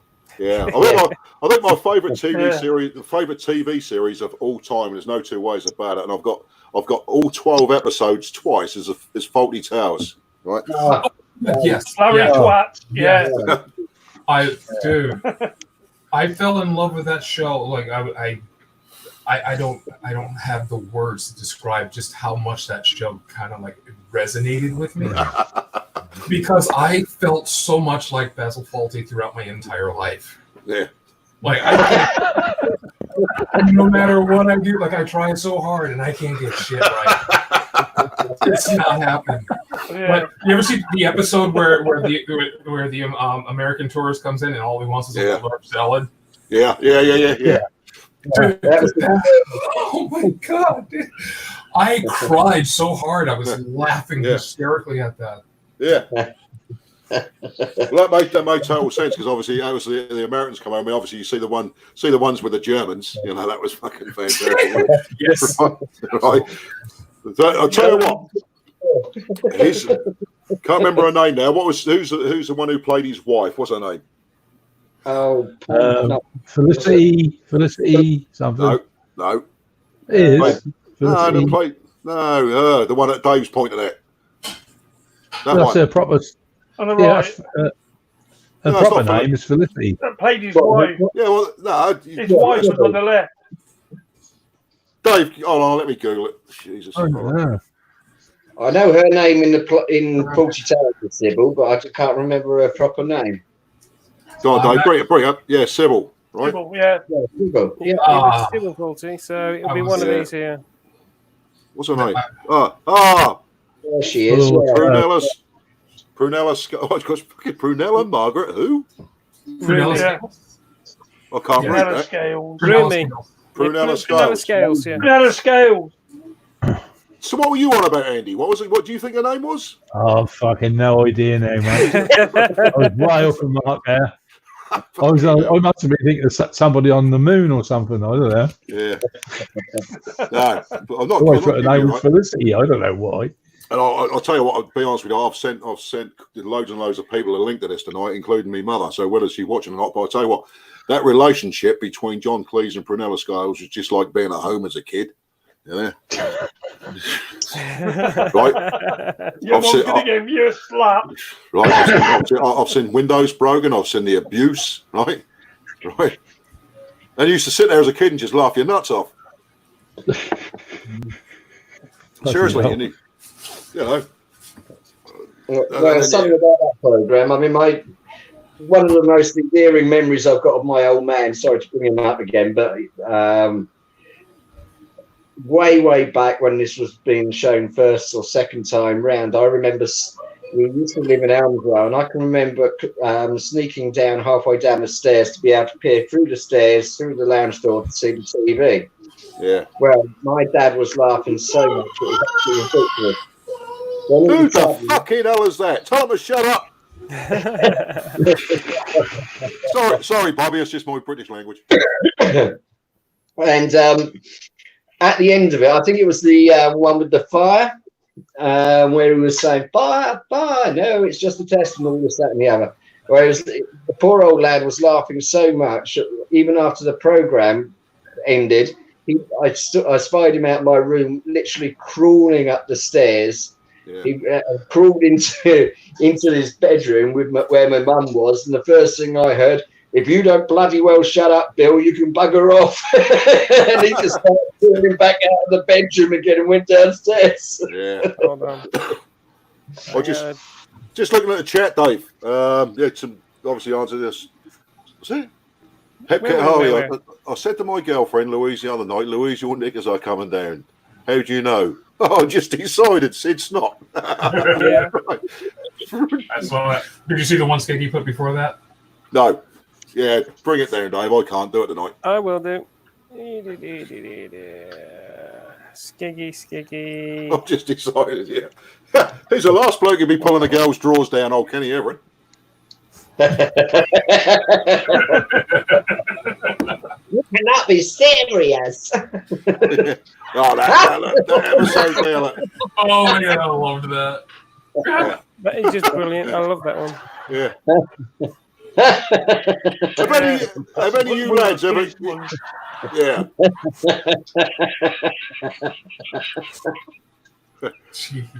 That'll get a couple of reprised in an advert not long ago, wasn't it? That's brilliant. Anyway, I'm just looking on there. I'll do your job, Dave. Right? Yeah, that's fine. No. Right.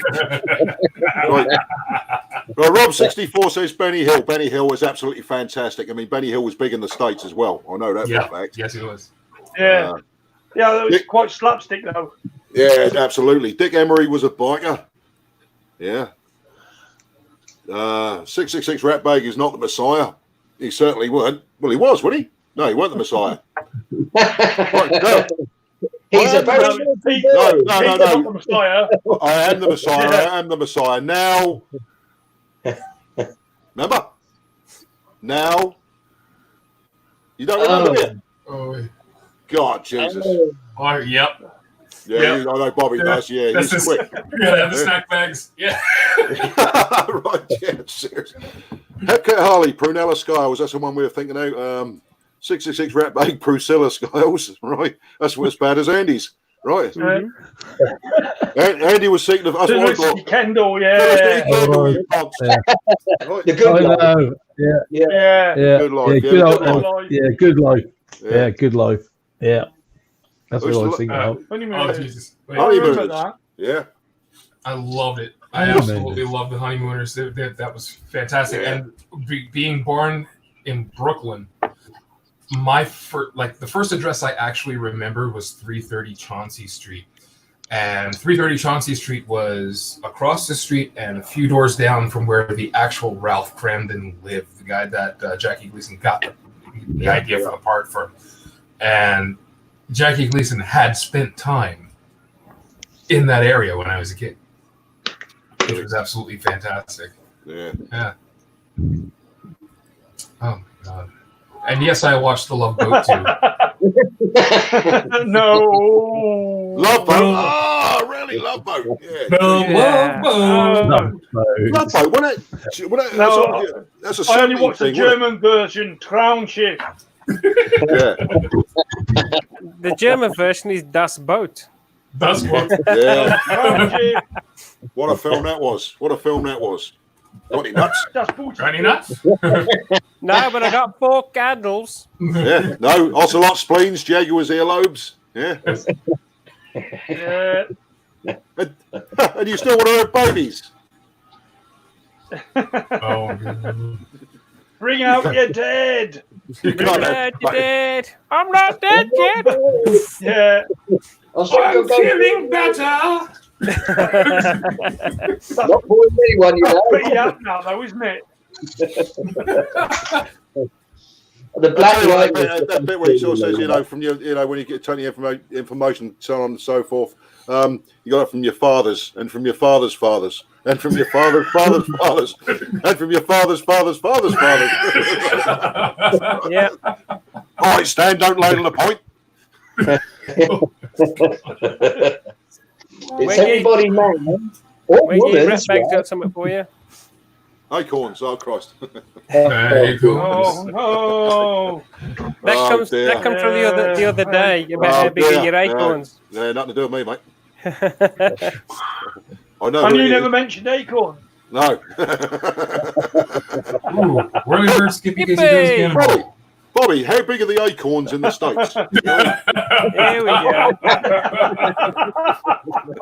These things are big on them.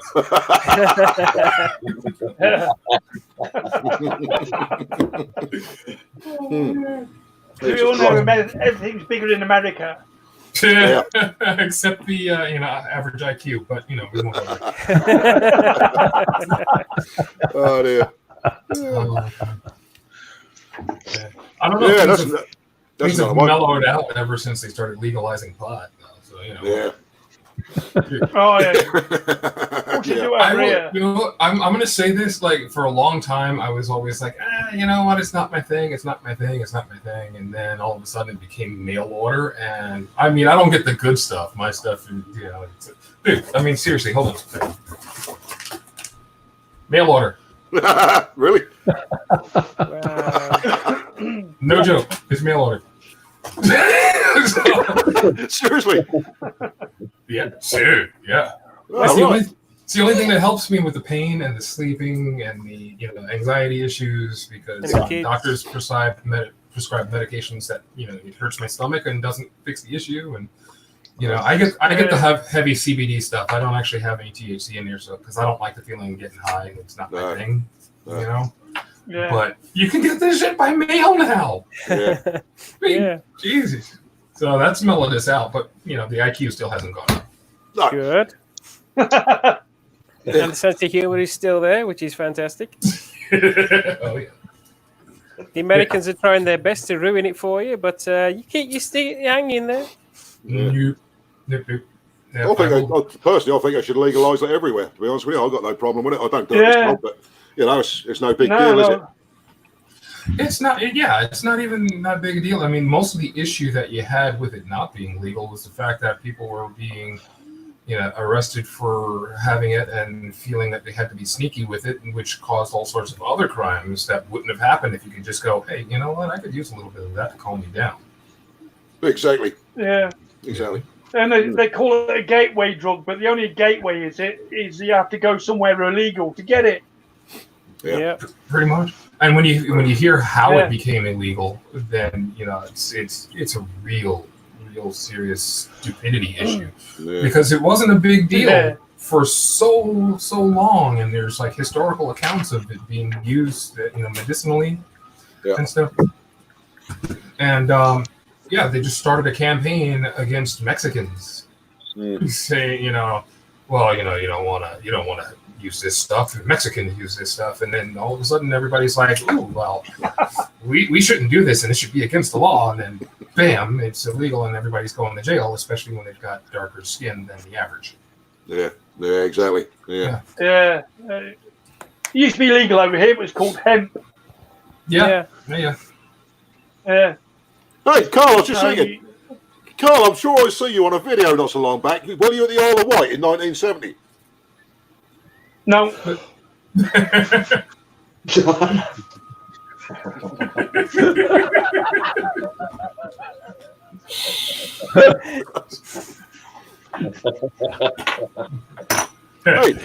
that's not the Duke. That's not the Duke of Edinburgh. They'll allow anything in jail now. Yeah, no. I thought it looked like he's one of them blokes who caused the grief at that Rolling Stones gig all them years ago, didn't he? Hey, Weggy, did you catch that particular reference there? When Carl was going back and forth, I'm like, that's not the Duke of Edinburgh, that's the Earl of Doncaster. Oh, Christ, yeah. He's sitting there laughing, doesn't he? He'll soak it up, old Carl. Anybody know where that one's from? Yeah, yeah. Oh, come on, don't tell me I know more British humor than you guys. I'm humorless. Blackadder. Yeah. Yeah, it's funny. Oh, Slackladder. Yeah. That's early Blackadder. Yeah. Oh, Christ. Yeah.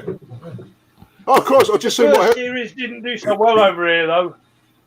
Yeah, and that's a shame. Rowan Atkinson is hilarious. Yes. Yeah. His writing isn't good. Do you know what? I know we're getting on. Sorry, I'm just going back. I know we're getting on a little bit, but I tell you what, I grew up with them whirly birds. Remember that the helicopters. Yeah. Skippy was obviously Skippy. We all know Skippy, don't we? Casey Jones, the old guy with the cap. Casey Jones was brilliant, mate. Then he obviously had the cannonball. Yeah, obviously Cannon was originally a bloke in a wheelchair, wasn't he? All right, Cannon. Remember Cannon, the copper? Yeah. Yeah. Cannonball Run. You know, Yeah, but it's got something to do with Cannonball. Cannonball Run. Obviously, I remember. I don't remember. It's got to be Cannonball Run, isn't it? Yeah, that's what I'm saying. That Yeah, one that serious. was That's some That serious. was the first time I ever saw Jackie Chan. Yeah. What Yeah. in what film was that? Cannonball. What is it? Cannonball Run. Yeah. Yeah, Cannonball Run. Because Yeah. he was Who the the hell guy is- in the rocket car. Oh, Yeah, but who the hell was looking at blokes with the Cannonball Run? Seriously. Look at the women they had in there. Oh, the two were in the. The dark head one, man, just blew my tree. I'll tell you seriously. You know, she was in the Fog and all that them films, and she used to be in Swamp Thing as well. And she was just serious. And she was also in Escape from America. I can't remember her name, or Escape from New York. And she's got a fantastic set of earlobes. Seriously.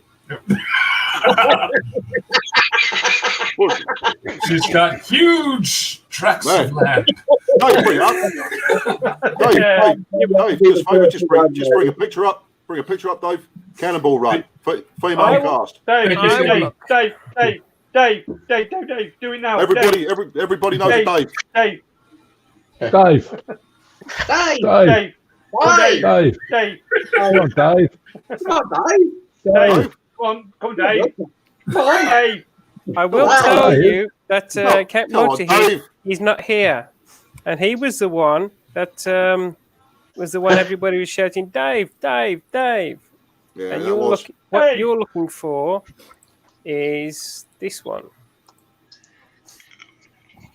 Can't remember her name. Oh, yeah. Oh, Dave. Dave, yeah. Come on, Dave. Dave, bring her up. Bring her up. Bring her Yeah. down. Google. Down. Get the Jesus. shit down. Yeah. Ooh. Jesus Christ. Make them bigger. No, I mean, make the pictures bigger.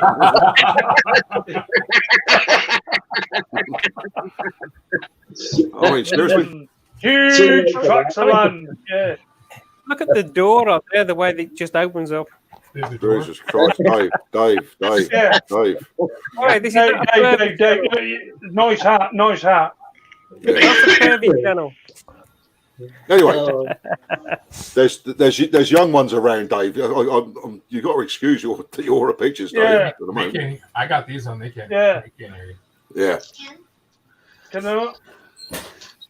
Okay, I'll just share one more time for you. But they can hear me, of course.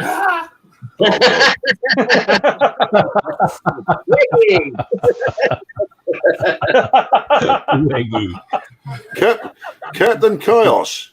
Yeah, They actually look like one of the crew. That's Sammy Davis, isn't it? Sammy Davis Jr. Yeah. Yeah. Part of the Rat Pack over there. Oh my goodness, Dom. They look nice. Is that? Yeah, that is a young Dom DeLuise, isn't it? Yeah, it is. Oh my goodness. Yeah. Fantastic film. That takes me back to my childhood. I'm gonna have to go check that out again. Jackie Chan there. Yep. That was the guy in MASH. Is that Alan Alda? No. Yeah. This No. one here. Bob. Yeah. Bob. Yeah. The guy with big The nose. guy who played Klinger. Yeah. Wasn't he in MASH? Yes, the guy in MASH. He took About- over from Radar's job. And that down there is Farrah Fawcett Majors, mate. Well, that was before the majors happened. That was Lee Majors, yeah, the $6 million man. And that is our Bond, Roger Moore, Roger Moore. right? Couple of crooners down the bottom here. All right. Oh, okay. Yeah, the guy up top from MASH. That's Jamie Farr. Yeah. Yeah, that's him. Who's this guy? I know I've seen him in many films, but I can't remember his name. This guy here. Oh, I don't know, but he's right next to what looks like Tom Jones. That looked like Patrick. That looked like Patrick Scruffy, to be honest with you, but that ain't. I think it's Tom Jones. See this guy here that's being Yeah. hidden by this guy here. He's the one that had that. Can't see him, dodgy though. eye. I know, because he's being hidden. Look. See? By the hat. Yeah, he had a dodgy eye. Yeah. And now I've seen that picture in here. There. Oi. 20th century. Where's he gone? Where's he gone? Him. He had that lazy eye. Hurry up. Anyway, we're digressing. This is not. Yeah. Oh man. Well, Skeggy liked Blackadder, which is cool. Thank you, Skeggy. Is anybody Yeah, else I wanting to come in, Dave? Nope, not yet. Nobody wants to come in. Well, They all want to stay listening to us, like just chat crap jeez. about everything. Yeah. Well, I You should want me to start bugger heading off, out don't soon. you? No, actually, I should Chemical- probably head out pretty soon because I gotta finish making dinner, even though the vast majority is in the slow cooker. And I'm surprised my wife hasn't come down yet because we got some stuff to do before the sun goes down. How is your dear wife, mate, anyway? Oh, she's doing all right. She's holding it together. She's just home all day, every day, along with the kids. Yeah, sounds like it. Oh my god. I don't catch a break, man. No. No, she's doing all right. She's good. She's just getting more gorgeous by the day. Yeah, that is, mate. Absolutely. But I'll tell you, I'm going to go and help out and Bob? hopefully keep my children from killing each other. Bob, it's been fantastic, mate. Great to see you again, my man. It's great to I see can you hear it in the guys. background. Great to see you too, mate. I hope to get to see you guys again very, very soon. Yeah, look after yourself, my man. All right, speak to you soon.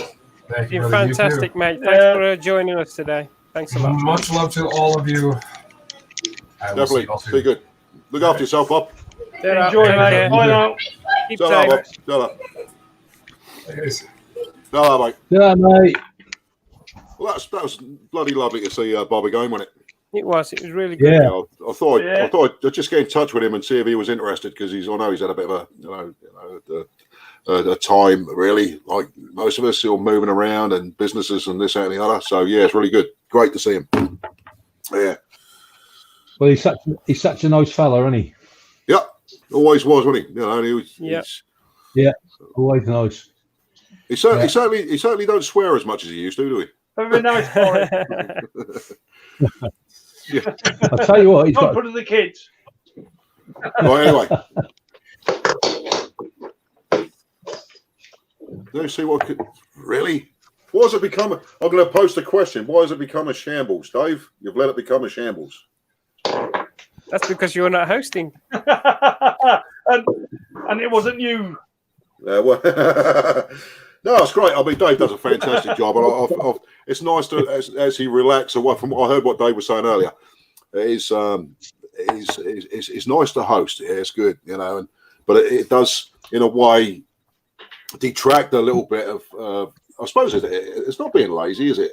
It's enjoyable to do, but it detracts away from your relaxed persona, if you like. You know, not relaxed, but just sit back and relax. You know, your concentration has to be everywhere all at the same time. You have to keep looking. It does, and then you always get constant reminders from other people that you haven't done this and you haven't done that. You know it's like, yeah. You know, but What you saying, mate? huh? Just what you saying? It's just life, isn't it? Just life, mate. You know, whether it be at home, work, or whatever. There'll always be somebody come along and remind you that you haven't done something that you were meant to have done 10 minutes ago. It's right, it's right, Andy. It's right. That's true. Yeah, it's true. I'm getting a fat head. You'll have to have a new helmet soon. That's all right, Dave. It's not bad. That's all right. Oh, the helmet. Oh, that one. Yeah, that's We're not talking about your acorn, mate. Nah, you don't worry about my acorn, mate. That's all right. No, I'm just having a look. Yeah, Dave's a geek. So he can cope with Reggie. Dave's a geek, so he can cope with Reggie. Yeah, absolutely. No, the broken lid's over in the corner. It's not broke. It was broke. It got the visor smashed off, and it took a couple of lumps out of the lid. So that's all part of the insurance claim anyway. So I'm not bothered. I've still got the LS2 that I bought from years ago. There's some much. Oh fucking hell! I'll tell you what, the abuse. That's all good, friendly abuse. We love fucking personal abuse, man. That's good. Don't we, Eddie? Oh yes, yes. No, no. It's too personal. I can't take it myself.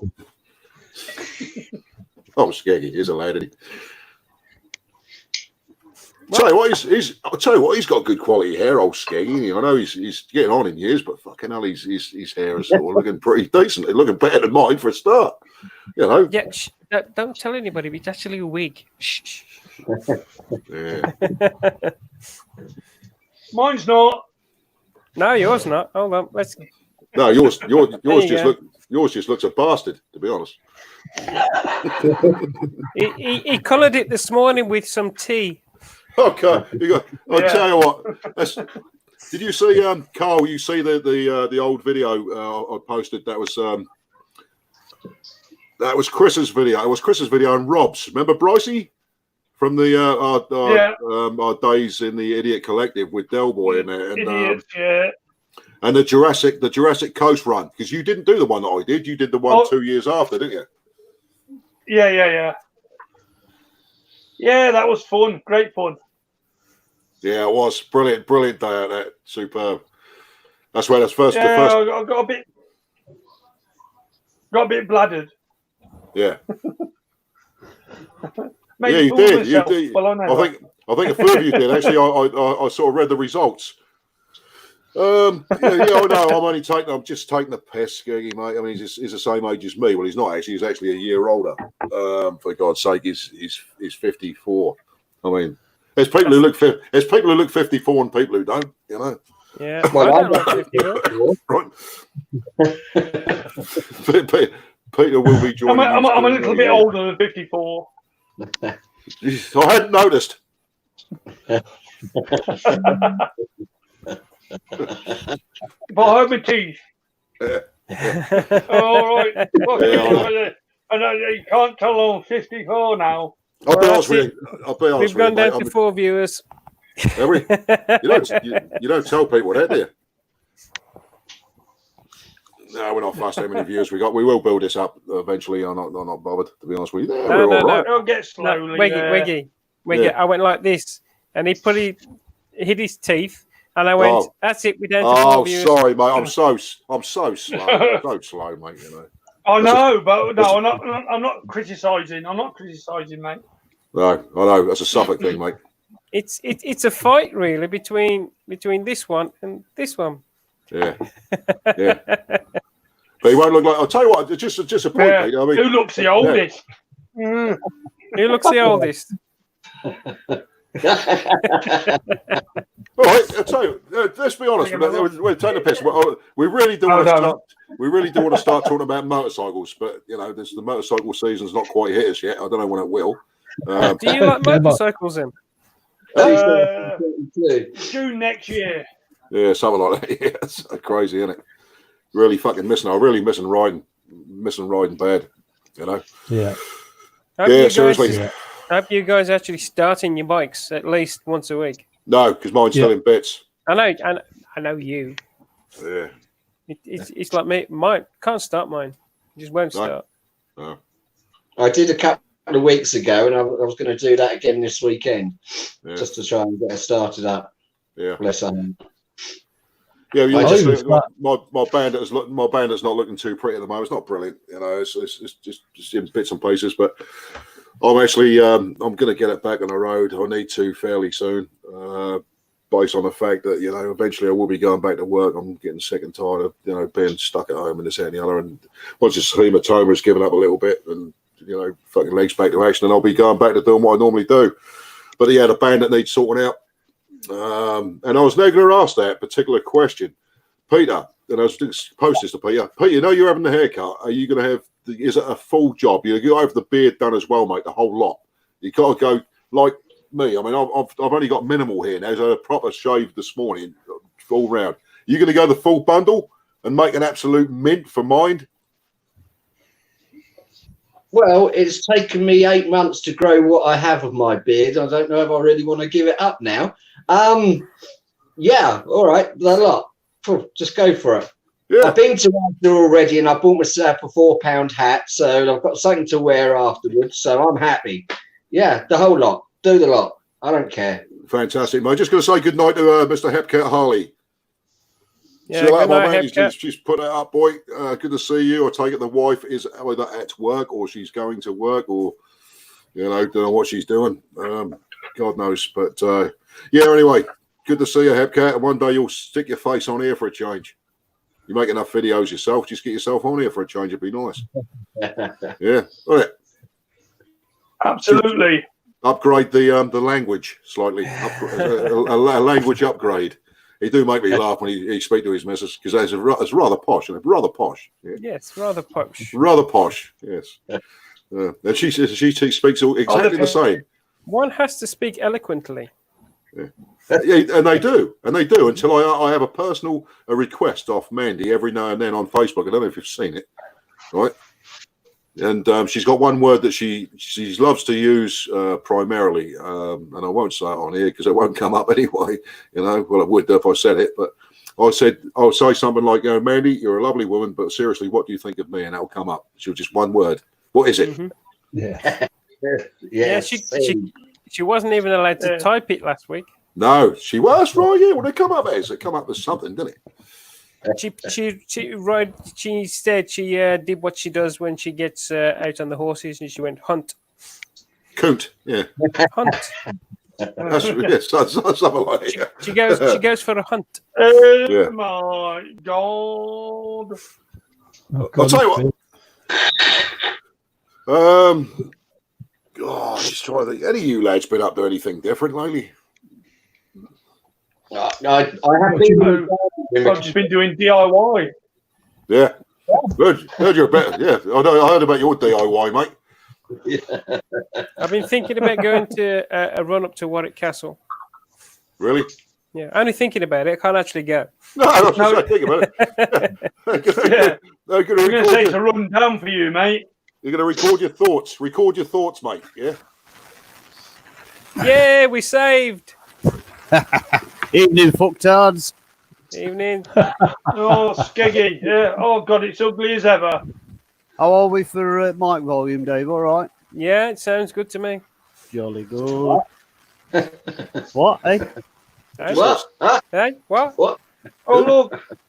She's got a bloody stupid arsehole with his shirt on. Well, actually, I'm not going to piss off and get another pint. I'm not going to show you. Skeggy, I don't know if you see. I don't know what you're drinking. Like, I was drinking this a little bit of the old Maiden Trooper, right?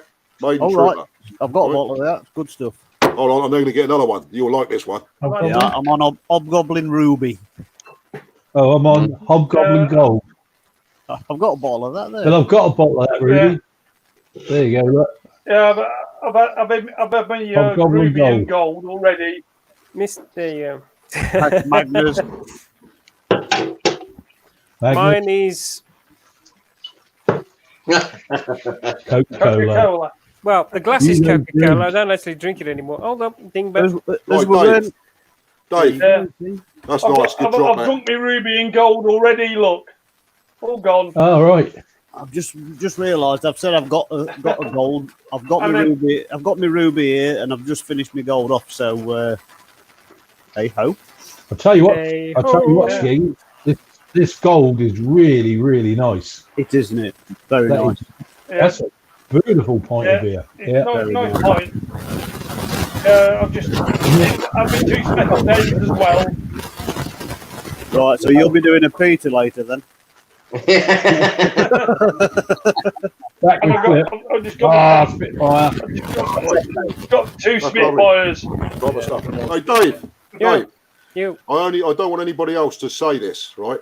I just want you. I just want you to say it, right, and say it properly in your proper spoken lingo. You're asking me to read Peaky Blinders. Say it, Dave. Say it in your language. Well, the trouble is, I don't talk Grummy, so it's Pinky Blinders. Oh, Peaky fucking Blinders. Yeah, Pinky Blinders. Peaky Blinders, isn't it? Peaky Yeah, Blinders. Skeggy does it better than I do because I've always talked like this. I've got an auntie who lives there, and she was over in Mansfield one day, and she turned around and she went, "You don't show lot talk funny." It's like, what? You got the nerve? Dave, it's not my mic. It's somebody else's. Yeah, I was just going through to see if I can hear it. What can you hear? Because I can't, so it's probably me. I think it's. I think it's Skeggy. Skeggy. Yeah, that sounds better now. Yeah, it does. Kick him out. Yeah, it's got to be Kick him out. Skeggy because he's talking, but we got no audio. Tell you what, Andy, that, I've never had this one before. That is a nice drop. That is a nice drop. Yeah. It's Peaky Blinder Pale Ale. Tell you one I really like is Bombardier. I don't know if you had that. What's that? Who? Bombardier. Yes, mate. I've had because obviously, as Andy knows, I like all the aisles. That's all I essentially drink. I can't hear much because of that noise. Hold on. Yeah. Kill that noise. Is it? Have you muted it, Dave? I muted it whilst he sorts it out. Yeah. No. I love my aisles, and the great thing about, and I'm obviously a big supporter of the pubs as we used to be. You know, it's bloody terrible seeing the pubs go the way they have gone. But the great thing about it is you've got your shops like Aldi's and Lidl's and your Sainsbury's and Tesco's, so on and so forth. But the amount of fantastic aisles you can buy now is brilliant. I just love it. You know, and they're not expensive, are they? I mean, not necessarily a full pint. You do get the bigger bottles and the slightly smaller bottles, but the amount of fantastic aisles from all these different breweries is brilliant. You know? Have you tried that Medusa? Yeah, Doombar. Medusa. That is absolutely fantastic. I have, mate. I have, yeah. Dark beer. It's lovely. Yeah. Which I love, and Doombar, I love that stuff. Love that. I mean, I'll tell you what actually pissed me off one night. I went to, we got a harvester up here, Andy up here at Ravenswood. Yeah. And I went in there at a meal, right? And the pint of Doombar actually cost me over £6. I'm not being funny. I'm a quiet sort of bloke, but I had a bit of a go at the fucking barman at that price. Well, I said, come on, I said, seriously. And he said, because obviously you pay a little bit more of a premium for beer, obviously when you go for a meal. And it's only the harvester, mate. It weren't nothing special. Weren't the Ritz? I think 3 or 4 quid. Mm-hmm. Especially when you can buy... No audio, Skeggy. No audio. Especially when you can buy Doombar in, Doombar in your place, Andy. How much was that? I don't know. Most of our beers are £2.70 a pint. Yeah, fucking hell. Did I drink a few of them at Christmas? Jesus Christ. You hear me now? Yep. We had a brilliant. Carl. We had a fantastic Suffolk Crew Christmas party at Andy's club. Oh yeah. Right. That was absolutely brilliant, mate. We had a fantastic. That was fun. I'd love to have been there. Mate, it was fantastic. Everything was brilliant about it. I mean, the booze. I mean, Andy was great with it at the time. Been there. Yeah, I remember going to Andy's club after the. I know after the Top Dog show. Yeah, we went. We did, didn't we? Yeah, Chaz Top bought Dog that was about 3 silly, years ago, was it? Yeah, Chaz bought along a silly one of them electric boogie boards that you stand on and whiz across the floor. And the tiny, we was pissing itself at Andy B nearly falling off onto his arse over it. Yeah. Oh yeah, but there's the tiny little tart had gone, didn't he? If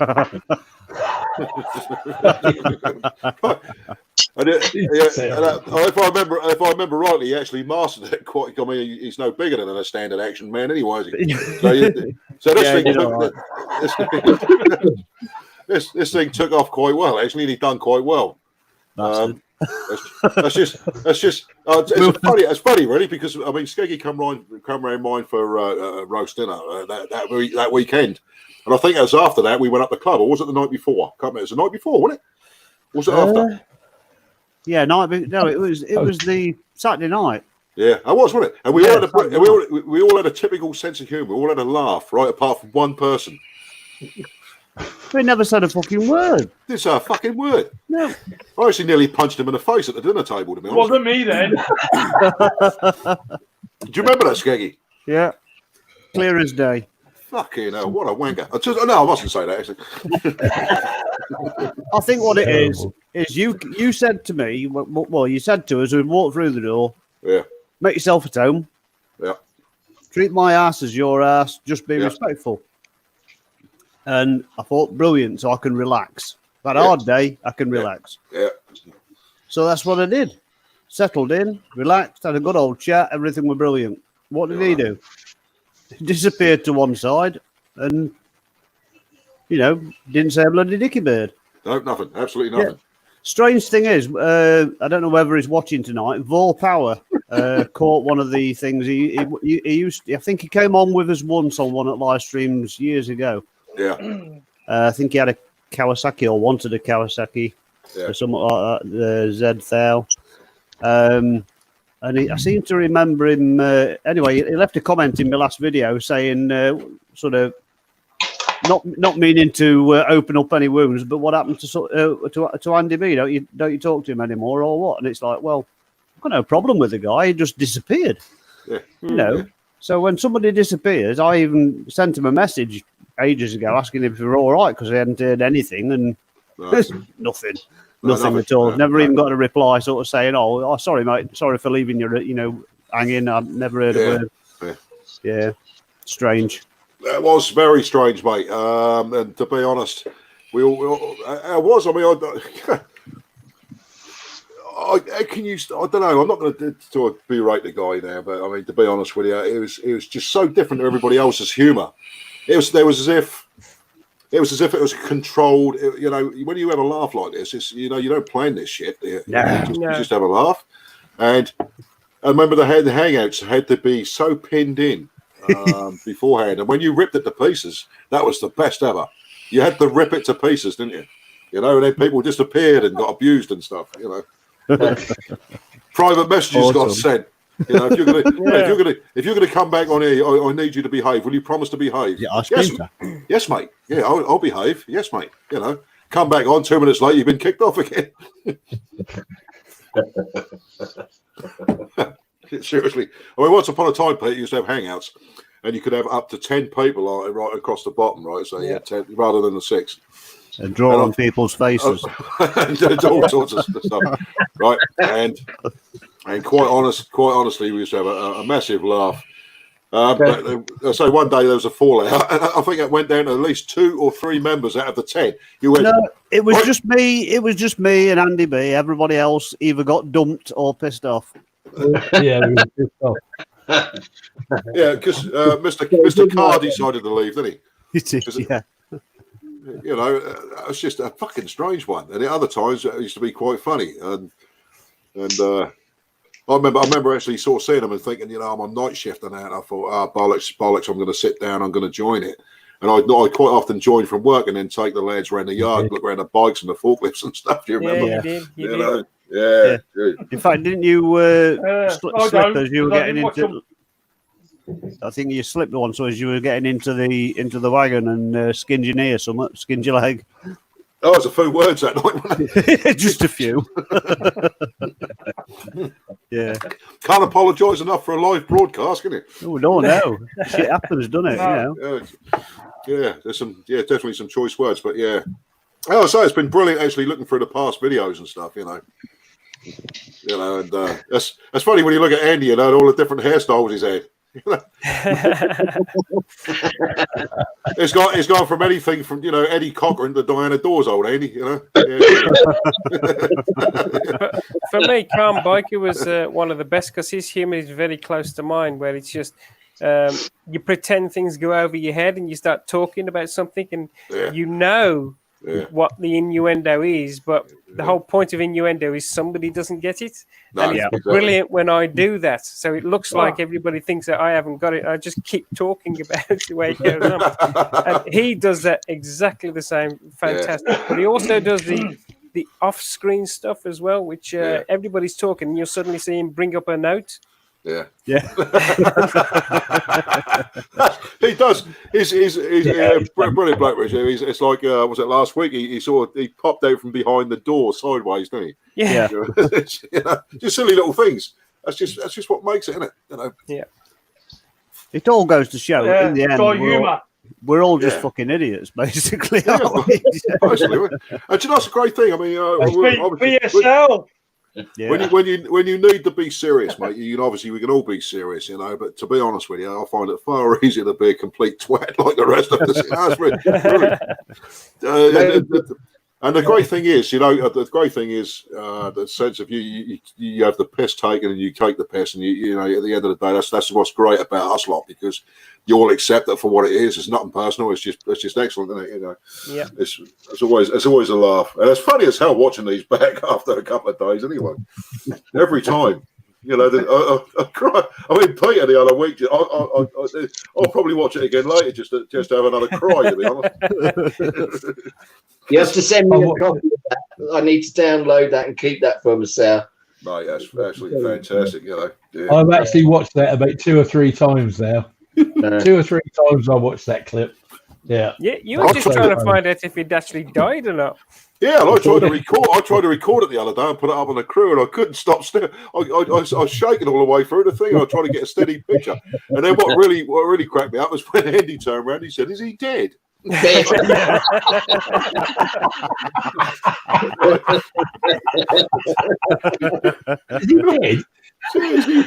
Is he dead? Nobody grabbed the phone though to try and work out if, you know, if it was all right and get back to me. I've got a phobia of phones. I don't like talking on phones, so I got a free ticket to not call anybody. I'll let you off. That's all right. That's fine. But that in itself was part of the live humour. That was absolutely brilliant. I think that's the funniest things that have happened. Obviously, I mean, what was the other one when kept there? Oh, obviously we had Dave falling off his chair backwards. Yeah, obviously the Jenny Cactus videos, which we've got Andy. I still laugh at that now with his head down, you know. And obviously with Peter, two real funny things that, you know, would make a nice little compilation, you know, eventually. The other thing I really liked was the week before when you were doing the test. Yeah. And you started going on about that young lass and her pussy. Yeah. Yeah. And Andy, I was sitting watching that, and Andy was absolutely dying on his seat there. He was couldn't stop. And I feel like that was absolute bloody stitches watching that. That was hilarious. Yeah, that's as I say. Just these little stupid things that come into your mind, you know, and because they're all real. I mean, her videos are real. If I find them, I will promote them. I mean, I think there was one in particular where, as I said, she was putting the injections in, and that was as funny as hell, mate. Really, seriously. And her face, mate, when her pussy's scarpered, man, that just really cracked me up.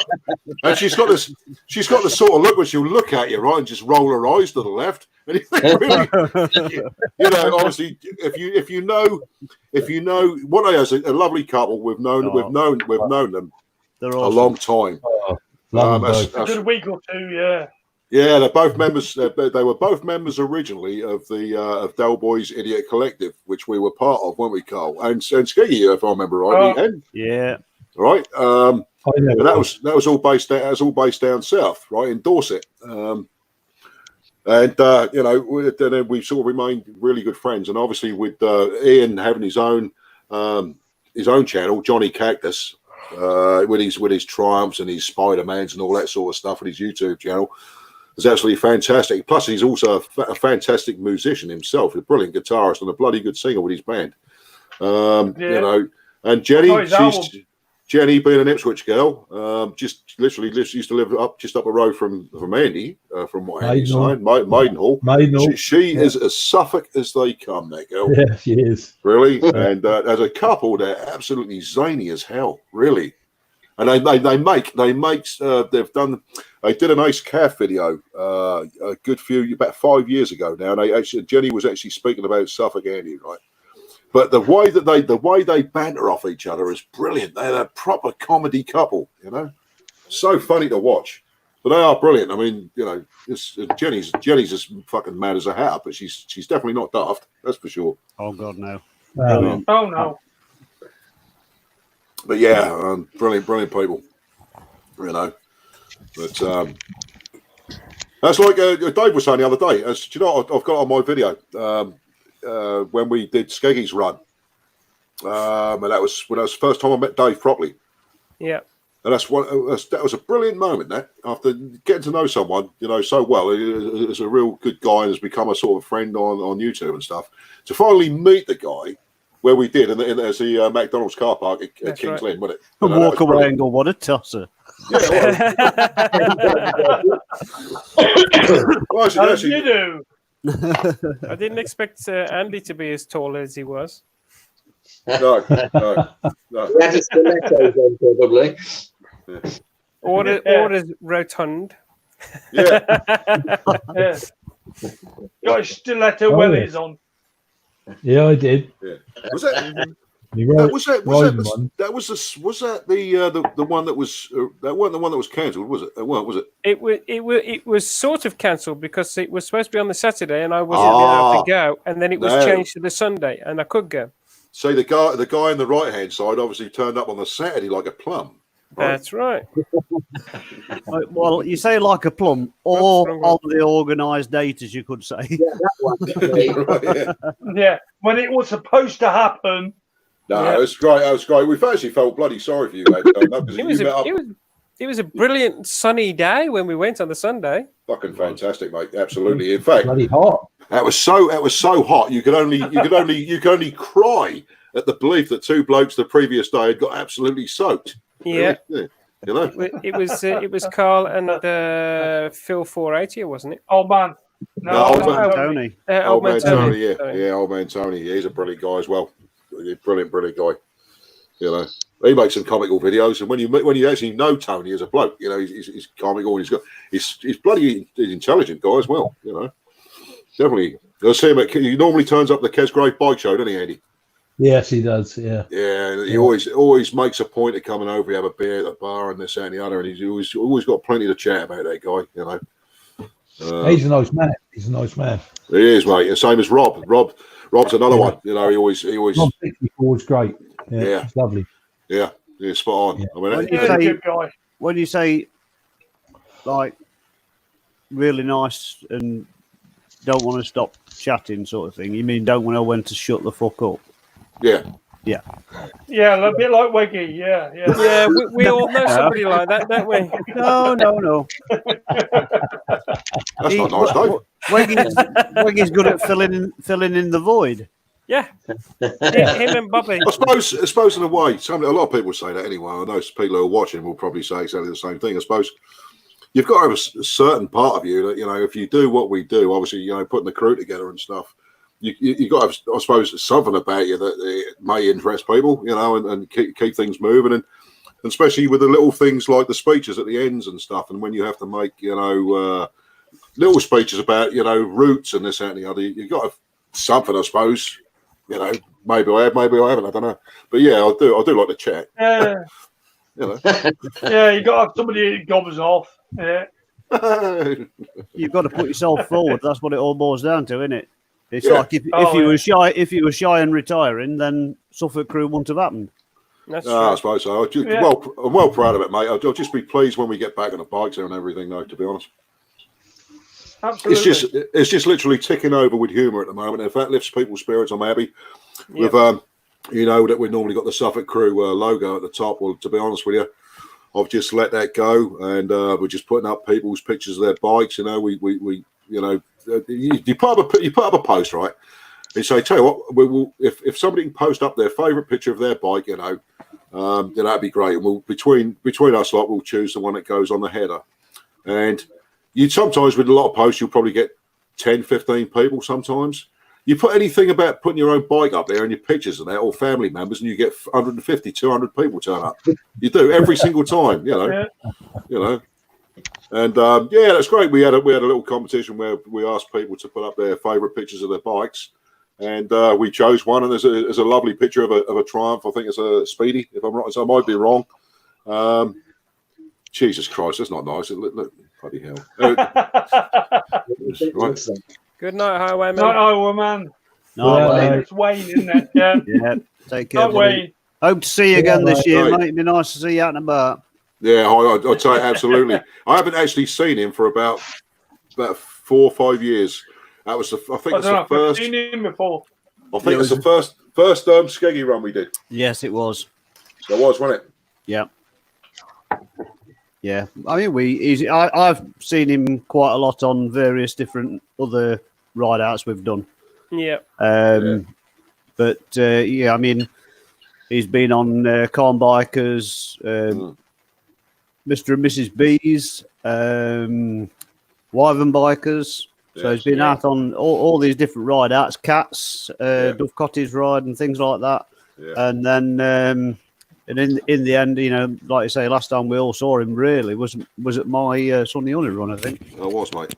He was always Charlie, wasn't he? He does like to be, didn't he? And then Corn Biker started to do it same. Yeah, certain people sort of enjoyed it, don't they?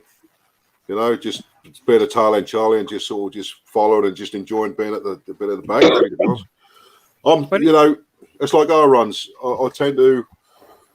People say, "Oh, Weggy, you should be at the front." Blah blah. I said, "No, I don't fucking want to be at the front. If I want to be at the front, I'll go at the front. But it's not about me. You know, it's about the crew and about. I mean, the marshals obviously sort of you know, run things from the front. And it's, I think the only time when that was a little bit special to me to be at the front was one of the guys, a great bloke who passed away. You remember? You'll remember Brycey. He passed away. Yeah. And we did his funeral, and you know, let's all led the funeral run up there, which was really nice. Fantastic bloke, actually. But normally I like to ride sort of mid-section, you know, so I keep in touch with people, and I'm looking forward and I'm looking backwards as well, and that's quite a nice place to be in when you're on a run, you know, from my perspective. I found when I was sort of having the Sunny Honey run, the problem was you lead in it. Yeah. And at one point, especially when the Dragon Riders came with us, the Harley Rider ladies. Yeah. We've got something like 60-odd bikes, 65 bikes behind us. Yeah. And I'm in front, and I'm catching absolutely nothing on camera. And I'm like, shit, you know, I should be at the back. I should be at the back of this, you know. Or at least have a camera facing backwards. Yeah. Well, I did have one on Emma's helmet, looking backwards at everybody, but unfortunately it corrupted, so... Yeah. What year was that? The Harley girls? That was a Harley... 3 years ago. Yeah, what club were they?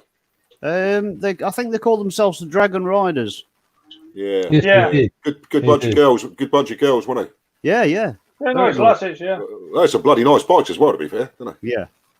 They met us up at the pub with the Gladiators, didn't they? The first year they met us there. Second year they went there to meet us. But we all ended up riding in different bloody groups and going different directions, didn't we? Yeah, we did. Yeah. Oh, the pain. It was. Tell you what do you think? Just changing the subject slightly. What do you think has happened to Bex 88? I've no idea, quite honest. I think she's just taking time out. She's been out of it for about 2 years, mate. I think. Yeah. Really? Yeah. She hasn't done anything on Facebook for over a year. Maybe Andy's stalking her too close. Yeah, possibly. That's like Kev. I mean, Big Kev. Obviously, he knocked the motorcycle community thing on the head, didn't he? No, Kev did. He's still there, I think. No, he knocked it personally on the head. The motorcycle community's still there, but he's not run there, is he? I think Richard took over. Sorry, I'm thinking O2, Big Kev. Yeah, you mean no, sorry, no, I'm talking about. You're talking about Infamous Biker. Infamous Biker, yeah. Yeah, he did. Yeah, I don't know. I mean, I get the impression him and Richard don't even talk anymore, but I really don't know. I don't know, because I used to get to meet up quite often, didn't they? Yeah, there was. I mean, it's thick as thieves, really. I mean, like I say, they've probably still got a personal friendship, but just not one that they put on YouTube. You know, no, exactly. Funny enough, weren't that long back. I think it was his video when he got struck by that van. He had that, and that was obviously. I sort of looked at that, and you never think it's going to be yourself. There, mine wasn't quite the same as that one, but fuck me, did he hit that van hard? Yeah, I hope he's not going to be himself. Yeah, I felt that. You know, when you watch it, you don't like to watch bike accidents anyway, do No, you? I But don't you know when know. it's somebody you know. No. Yeah. And then I watched it, and then Yeah. the twat slowed it down. I'm like, no, I don't want to watch it again. No, Yeah. no. It's funny because somebody said to me, I was asked because I had to do an online medical yesterday, right, to do with the solicitors, and because they're doing obviously face-to-face video links now rather than doing it in a personal surgery or anything like that, which is what they do now anyway. He said to me, he said, was there any, because I had to explain all the bullshit that I've done so many times now about how it happened, and he said to me, he said, what do you remember? I said, I remember being hit by it, I remember being under my bike. I said, anything in between that I don't remember. I said, I just wish for once I'd had me camera on, you know, because then that would have been a typical, if you'd imagine, as you say, with Kev's video, you know, it would have been the typical case of it does a pirouette about 3 or 4 times, and then it just lands on the floor, which is exactly how I remember the accident, to be honest. Yeah, been a smidsy. Yeah, I'd see people have told me what happened, and I still can't get my head around it. Supposedly, I got hit by the van, right? Bloody hard, because that did bloody hurt, to be honest with you. Did you not it? Well, no, I didn't. The van obviously hit me right in the thigh and my left leg, Got you. quite hard, and I was T-boned. And then supposedly, I thought you were going to say teabag then. For some reason. I wish I'd stayed at home and had a fucking teabag, to be honest with you. Oh dear. It reminds me of my fall that I had at work. I know it's not bikes, but I had my fall at work. I remember walking around the van. I remember saying to myself, why can't I not answer these guys when they've asked me a question? And I remember constantly swallowing. And I walked around the side of the van, and then I woke up in the hospital. Yeah. And I've lost other stuff as well, like my wife. I cannot remember ever proposing to my wife. That memory is just Maybe you out of my head. didn't. Maybe she's conning you, mate. Yeah, but the point You is, made it up. Yeah. we were married for 6 weeks I wish when that happened. I wish I hadn't. Sorry. Yeah, it's Right, memory just goes. Sorry, Dave. I just got to do your job. Right, we've got people wanting to leave. Right? Can you just look? God, Dave. Cheeky bitch. Who is she anyway? Doesn't matter. She who will be obeyed. Persuade her to come on. Well, if she comes on, we would all know, and then it Yeah. would take Like off you the said mystery, last wouldn't it? time, that's never going to happen. Yeah. Oh, okay. Yeah. Like you said last time, he said that's never going to happen. I know. Hey, we've also got to say goodnight to Highwayman if we haven't already. Yeah, we have done. Oh, mate. I I did. think you was asleep. Yeah, mate. Yeah. You were talking. Oh, was I? I think you actually said good otherwise night, he'd gay. Wayne. I think you actually said good night, Wayne, and that's what started seriously? the conversation about. He's a bloody good lad. Is he? First time I met him was at your run. Yeah. Because I actually said over the air, night time women. Dave, put that up again. I didn't read that last one. Dave. Is that Kinkanut? Hang on. There you go. Oh, Oh dear, really? Yeah, strange how you can write that, but you can't write what Lady Apcat were trying to write.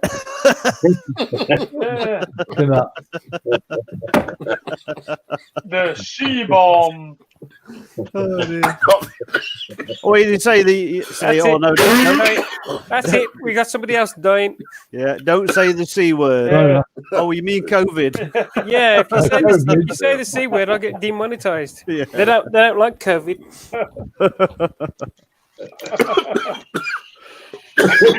Oi, stop joking on my live stream. You know, You can joke on your own live stream, not mine. bloody hell. Listen, David Boy never choked, did he? He Jesus was more Christ. professional than that. Yeah, Where is it tonight, anyway? get sorted. Jeez.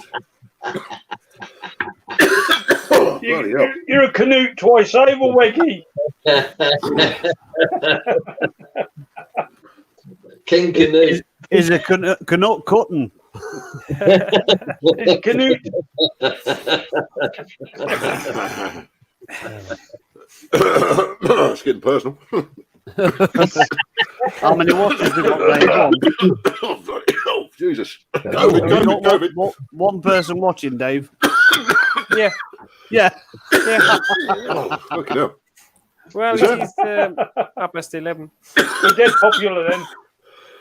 Oh, bloody hell. Oh, die quietly, for God's sake. Hold on. So we got this now.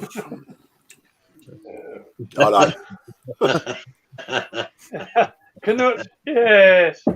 Canute. Like it, yes, I do. Yeah. You need a little bit more of the lubrication, mate. That's what you need. A bit more lubrication.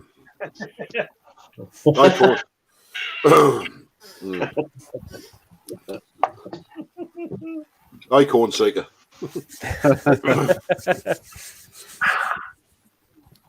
Can you rub your hands together quietly, please, David?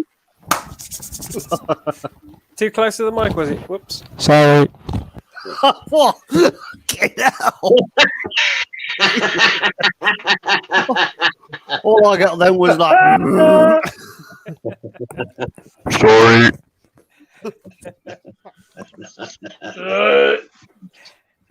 Actually, while you're on here, just stay there for a second. We're not going nowhere. Yeah. Yeah. Oh, God, what we're going to talk about now, he's gone. This is like worse than paint drying. Yeah.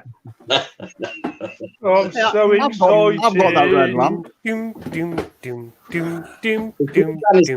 doom, Dum, dum, doom, Doo-doo, doo-doo, doo-doo-doo. doom, doom, doom, doom, doom, Oh! doom, Diddly-boo, diddly-boo. Whatever. He's back again. Yeah. Oh, go on then, Mikey. He's trying to look intelligent. Why are we waiting? The law according to Wag. Jack and Lori, Jack and Lori.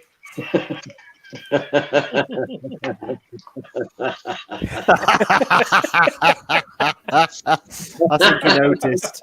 Yeah, I think he noticed. I just muted him. Yeah. I think he may have called you the C Hey, word. crikey. He's bugging off again. No, I got some. I got some. No, he's presentable- old. He needs more light to read the book. Can he Jack read, and though? Ori. Can he read? Dave, I've got a question for you. Dave, listen. This is just a question. Dave, go on, Dave, listen, look. Dave.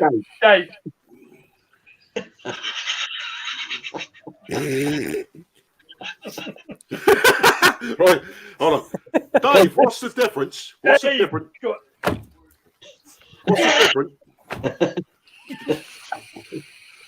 the difference between an Airfix model without adhesive and David Beckham?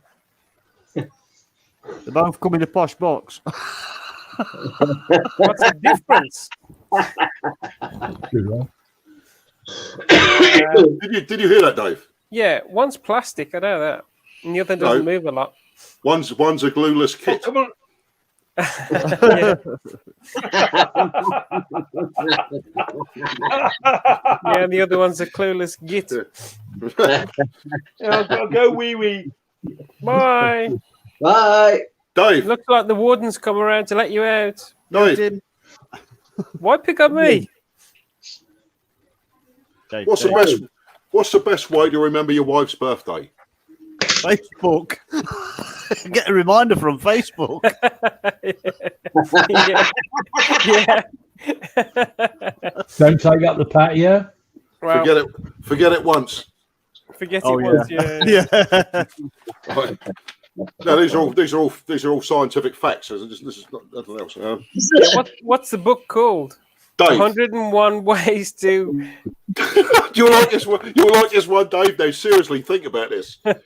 What's the difference between Twiggy and a fake American dollar? Well, if I knew what a fake American dollar was called, that would probably help me. One's a phony buck. Ah, Has that been about since the 60s? Yeah, so like yeah. Oh man. So you carry on.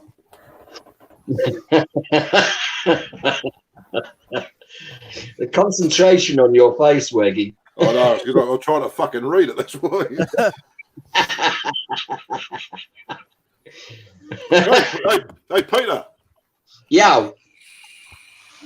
How'd you confuse a dickhead? Fuck off. I don't know, Yogi. 42. the meaning of life, universe, and everything. Yeah, you know. Yeah. 42, Peter. Huh? Right. This is Jane. Why do blondes? Why do blondes take the pill? So they know what day of the week it is.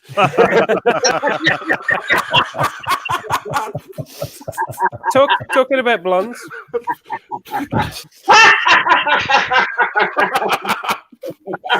This is Pat. I only get a fucking baseball bat around my nut.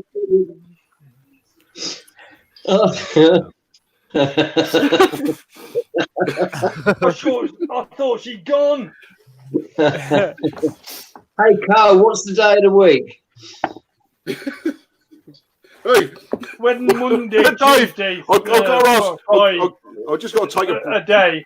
I've got to ask Dave this last one, and I want a straightforward answer from Dave. Dave. Go on, Dave. Dave. Go on, Dave. Dave. Disruptive Dave. bastard. Dave. Dave. When is a pixie not a pixie? Dave. When is a pixie not a pixie? No idea. When she's got her head down and an elf's pants and she's a goblin. That's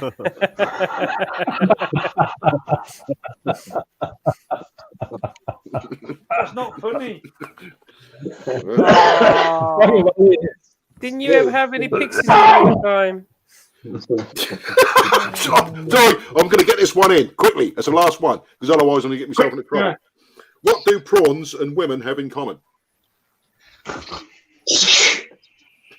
Go on. Three pink bits that taste nice, but their heads are full of shit. Oh my God! I'll put that fucking book down. That's going to get me into trouble. Right? Yeah. Definitely not going to get monetized on this video. You know where it come from? Yes. Jesus. Hello, though. Please excuse myself from this emporium and come back as a normal human being. Who on earth would want that? Indeed. I'll tell you what, seriously, this is a nice drop. Honestly, very nice drop. Yeah, but you haven't dropped it yet. No, I'm not going to drop it. No. I'll try not. I'll drop the last one. Yeah. Last one. Kicked it over. Yeah. As a matter of fact. Mind you, we've got Dropper here ourselves anyway. Oh, Dropper, yeah. He likes to drop as well. Yeah. Yeah, he certainly does. How much do you drink a day, Peter? Just asking. Sorry? Mine's always in front of me. Excuse me. And there it is. Yeah, you My beer. Cole like his It's beer. right in front of me. Yeah, Cole like his beer. How many people we got watching now? None. One. None. And I'm guessing it's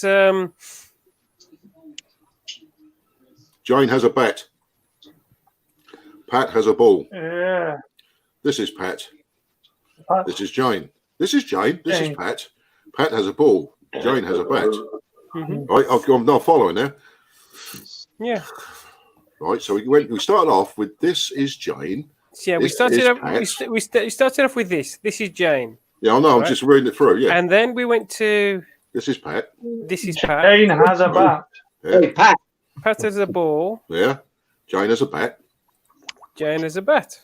And yeah, right. Okay, that's good. I like that. Yeah. I know Peter, Yeah, Peter dropped himself last week. He killed himself. He did come back, though. That's the main thing. Just, the return of Peter. Right. Jesus. What's I think he still looks old. Who?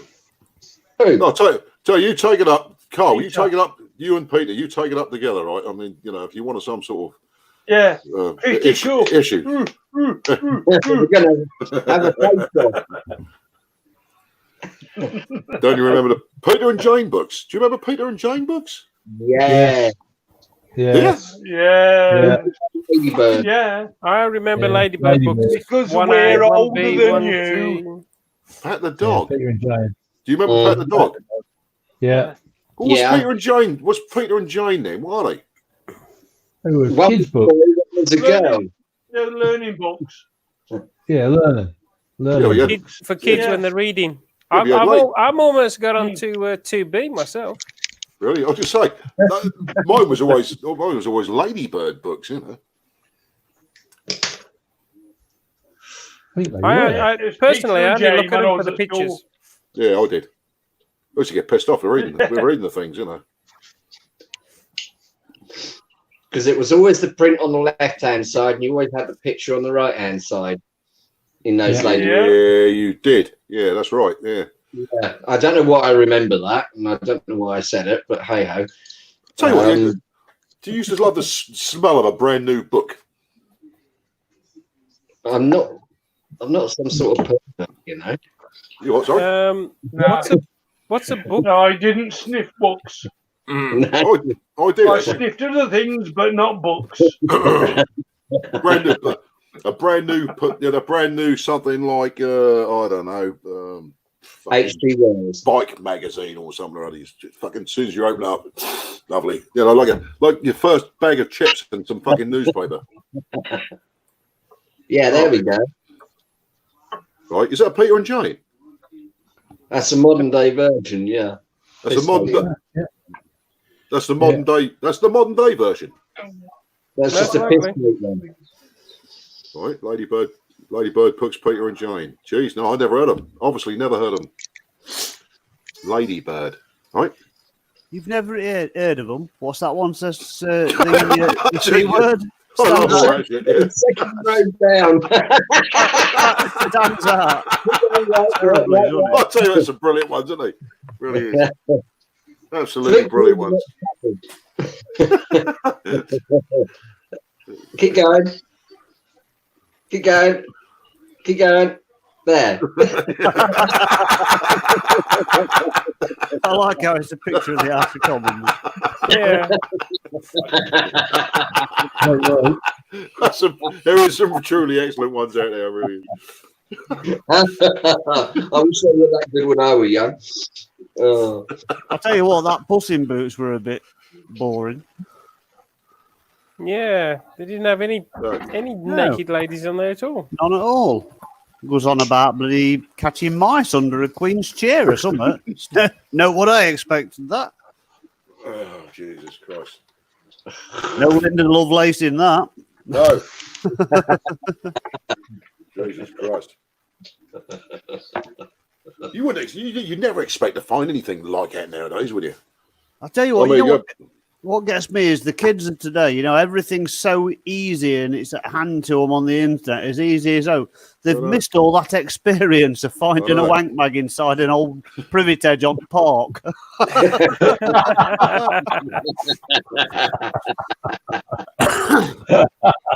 Well, never. Yeah. It's right though. How many times have you been to somewhere like, you know, you gone to the park or you gone to the toilets on the park or something like that, and it's like, oh well, fancy finding you here. Well, shame not to have a look through it. Yeah. And you see that? You see that? Masticating yourself. Yeah. You see that? What's been put up there, don't you? That's straight up. Absolutely straight up, mate. Yeah, he's a fucking. Yeah. I'll tell you what. It's learned behaviour. There's a crew member called Stephen Wilson, right? Wild bass player, Beaky, that's his boy. He come round here, you know, put his gear on and that. He parks. He's got his XJR 1300. He's got a 1200 Bandit. I mean, Andy knows him, and you know him, don't you, Peter? You know. Yeah, I know him. And I'll tell you what, that dog has raped the shit out of that bloke every time he's come here. Really, and the thing is, I've actually seen him spun round on the settee, in the back of the chair, with a smile on his face. That's a worrying thing. You know? What sort of dog is it, Weggy? What is it? What sort of dog you got? Fucking Labrador with giant nuts. Oh, right. It's not like a Rottweiler or something like that when it starts shagging your leg and you go, get off, and it goes, yeah, no, and you go, well, hurry up then. It's just yeah. Don't fucking listen, mate. I mean, the thing is, I think, you know, Wilson, seriously, that fucking made me smile. To see this guy, right, turn up, I mean, he's a skinny little fucker anyway, right? But he's literally turned round, especially for Lab, right, to take him on. And of course, he will. And the thing is, there's a stupid little grin on his face while he's fucking doing it. Of course, you know, you sort of think, well, where do you want me to put your coffee, you twat? You know? Yeah. But he does. He's that fucking dog, man. Lovely dog, but Jesus Christ, he don't listen. He don't listen either. You let him off on the park and that, and he just don't give a shit. He just runs off for miles. Yeah? Call him. You call him, and you think you're taking the piss. It's 12 o'clock, by the way. If you hadn't noticed. That's right.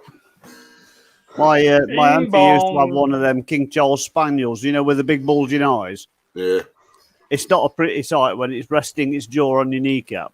No. Going alpha leather, and all you've got is. Got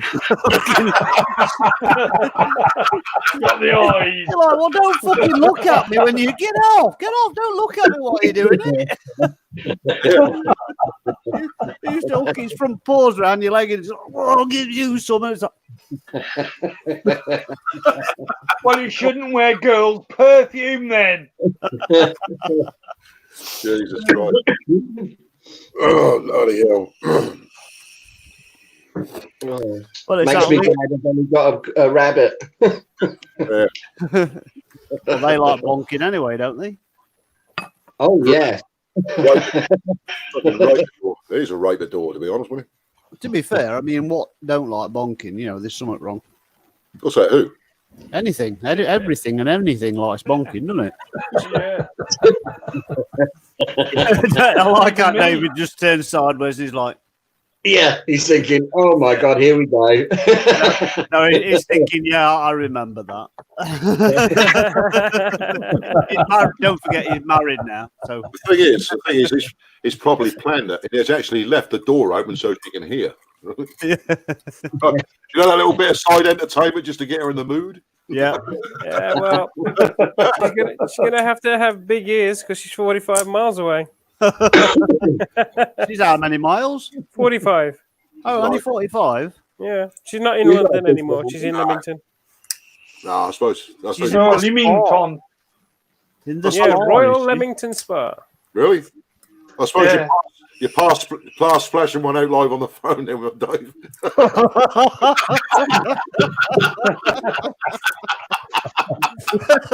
That'd be a video call you won't want to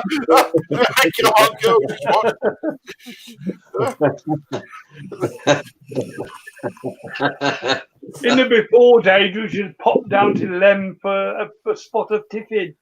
Me and the missus, Yeah, ticket. a spot of tiffin, Who driven? a spot of luncheon. Luncheon meat. Yeah. I remember first time I heard spam, him mention a spam. bit of tiffin was Carry On Up the Khyber. Yeah. That was fucking hilarious, that. Yeah. St. James. Oh, Is he yeah. doing Oh yeah, the old carry on folk. Yeah. Can't be the old carry on stuff. Love it. Oh, excuse me. How many's watching them, Dave? Rapidor. Still the same one. They're still the same one. Yeah. Yeah. By the way, I will It's say, her. I'm But not he- watching anymore.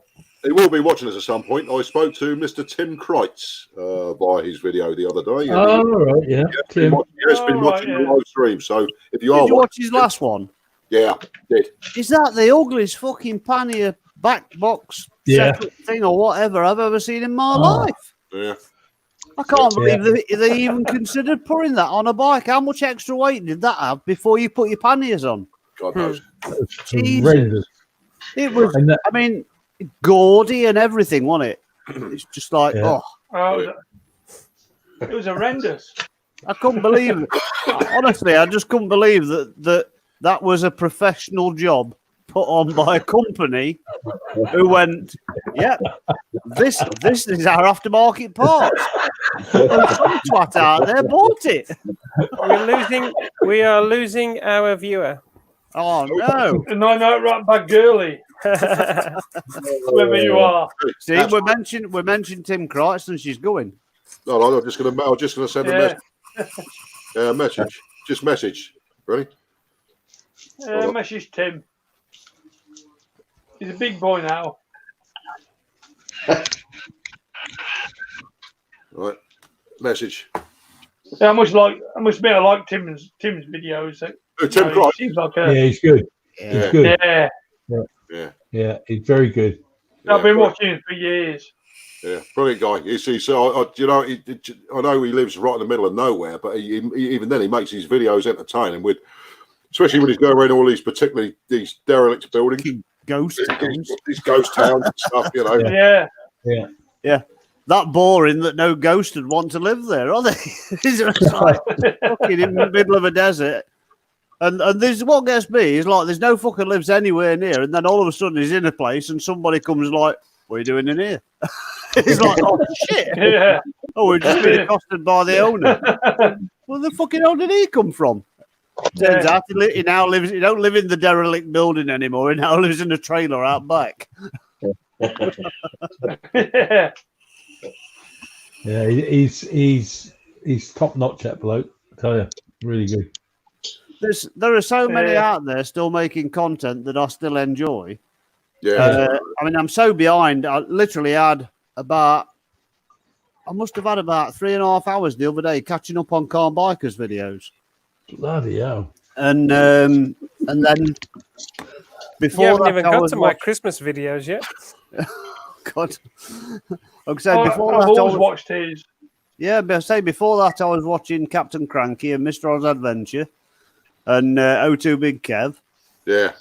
And it's just, I mean, O2 Big Kev's last one, I mean, it was amazing. He didn't actually hit a kangaroo.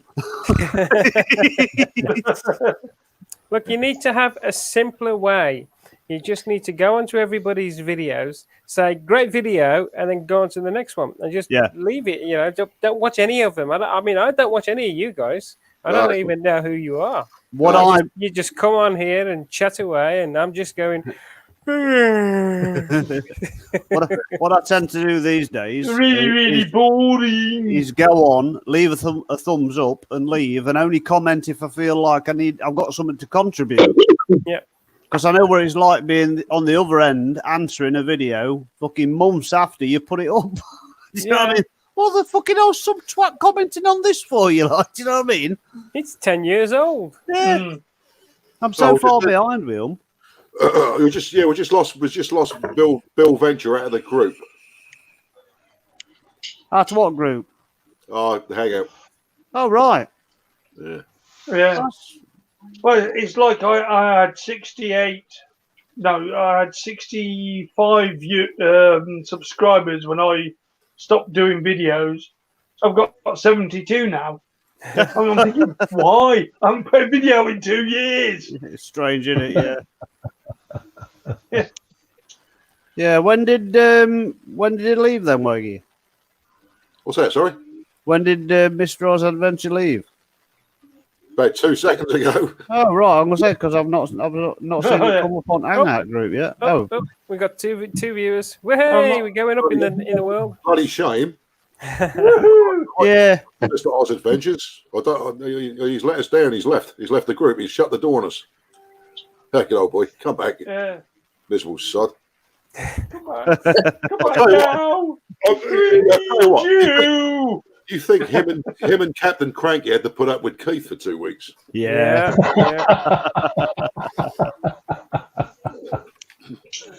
I've met Keith twice. He seems like a nice enough guy.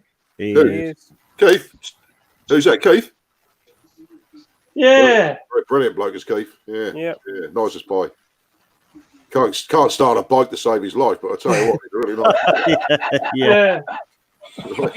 It's a bit accidental. Yeah, it's a bloody shame, because we see him last time. He only just recently bought his MT-09, if I'm right inside. Yeah. We only just had a crashed. we had a group picture, didn't we? Remember? Yep. But it was only about an hour after that, and he got badly smashed up, didn't he? Clumsy. Just to let you know that 666 Ratbag has absolutely loved the show. Absolutely loved it. Right? Yay. Fantastic. She's really impressed with. She's really taken with Carl for some reason. Who is she? A pensioner. I like pensioners. That is an image that I'll never get out of my head. Oh no. Scarred for bloody life now. Yeah. Oh my god. Oh dear. Some things you can't unsee. No. Some things you can't undo.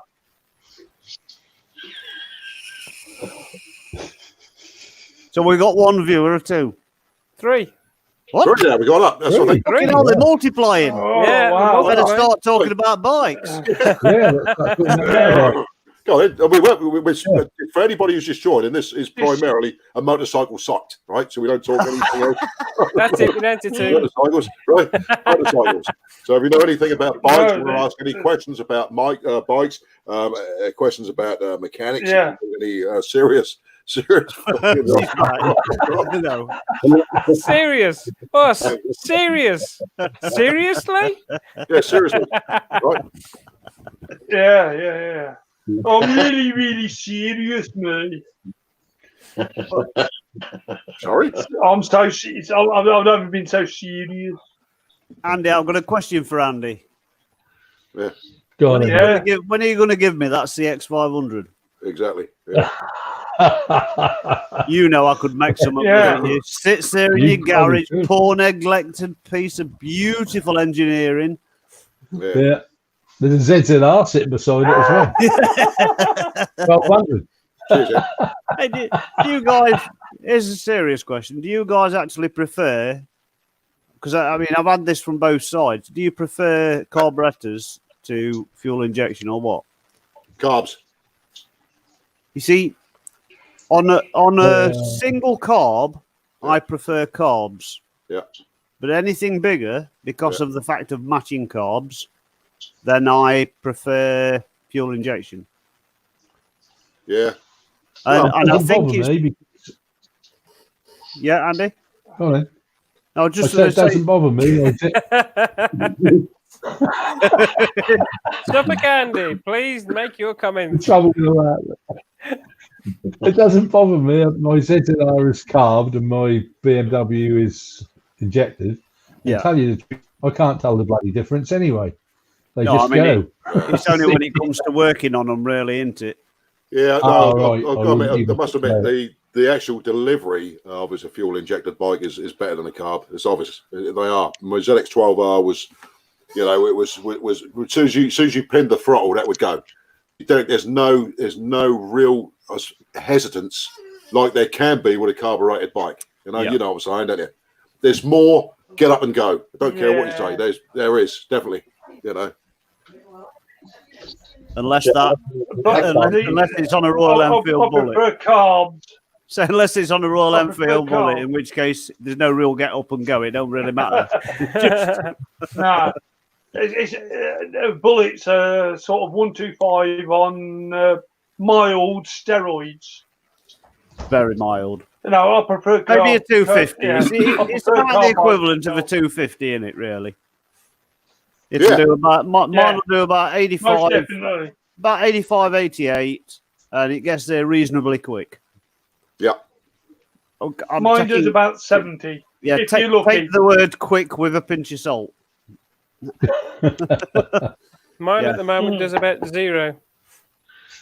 Yeah, well, yours has probably got a flat battery, Dave. No, I charge the battery up every day. As a pensioner, I don't understand this new good injection stuff. Yeah. Same here. You're not a pensioner You yet. can't hit it with a hammer and it works. No, I mean, I like working on carburetors and I understand them. Come and work on mine then. On the what do you call it? The Bullet. That was the first time I'd ever dealt with a throttle position sensor, and it was all alien to me. I mean, the first time I've had to really Google anything about an engine to find out how to set it, what to do with it. Yeah. But having done it, I'm like, oh well, that went hard. You know, so I mean, obviously, mechanically, it's just a matter of understanding it. But my thing with the carbs is trying to set up 4 carbs in a row. Yeah, is an absolute fucking nightmare. Whereas, just like a single carb, nice and easy, not too bad. You've got fuel, air, easy to sort out. Your main jet, and so on. Yeah, times 4. Yeah, on the be a bench. pain in the arse. That's right. You know, so when you come down to do it on EFI or something like that, you're like, oh shit, this is so easy compared because it sorts itself out. That's why most people actually pay somebody else to do it. You know, they do because it's easy enough. It's just bloody time consuming, especially when you've got to clean the things out. Getting the jetting right, you become a bit of a dab hand at that sort of stuff, and obviously, getting the balance right, the vacuum gauges and everything. Yeah, and you still do all that, and then go to start the bike, and they don't fucking start. That's a nightmare. That really is.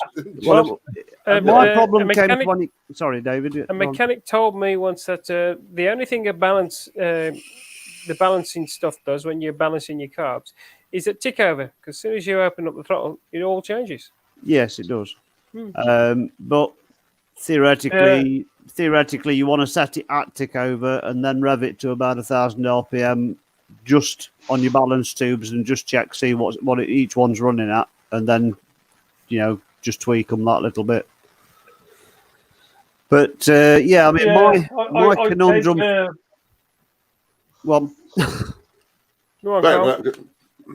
I don't use balance tubes and whatever. I tend to put the piece of paper on the actual butterflies and watch them. They waver up and down. Yeah, and you can actually tell when one's out. Yeah, old school. I had a bloke, I'm old. A few months ago, bloke I know had a problem with his car, and he bought it round here, and I got an old wooden handled screwdriver out and stuck it on my tab and stuck it on his rocker box, and I'm like, and he's like, "What the fuck are you doing?" I said, "I'm listening to see what your tappets sound like." He's like, "What?" I said, "Sorry, mate, I'm old school mechanics." I says, when it comes down to it, I listen for a problem in an engine and I read it that way first before I start coming onto anything else. When it comes down to it, it's like you listen to the air intake, especially on bikes, more so on bikes. When you rev it, you can listen and you can say, "Oh, number 3's not right," or something like that, just by when you rev it, and you can hear if your butterfly's not opening fully or something like that, or there's all sorts of ways.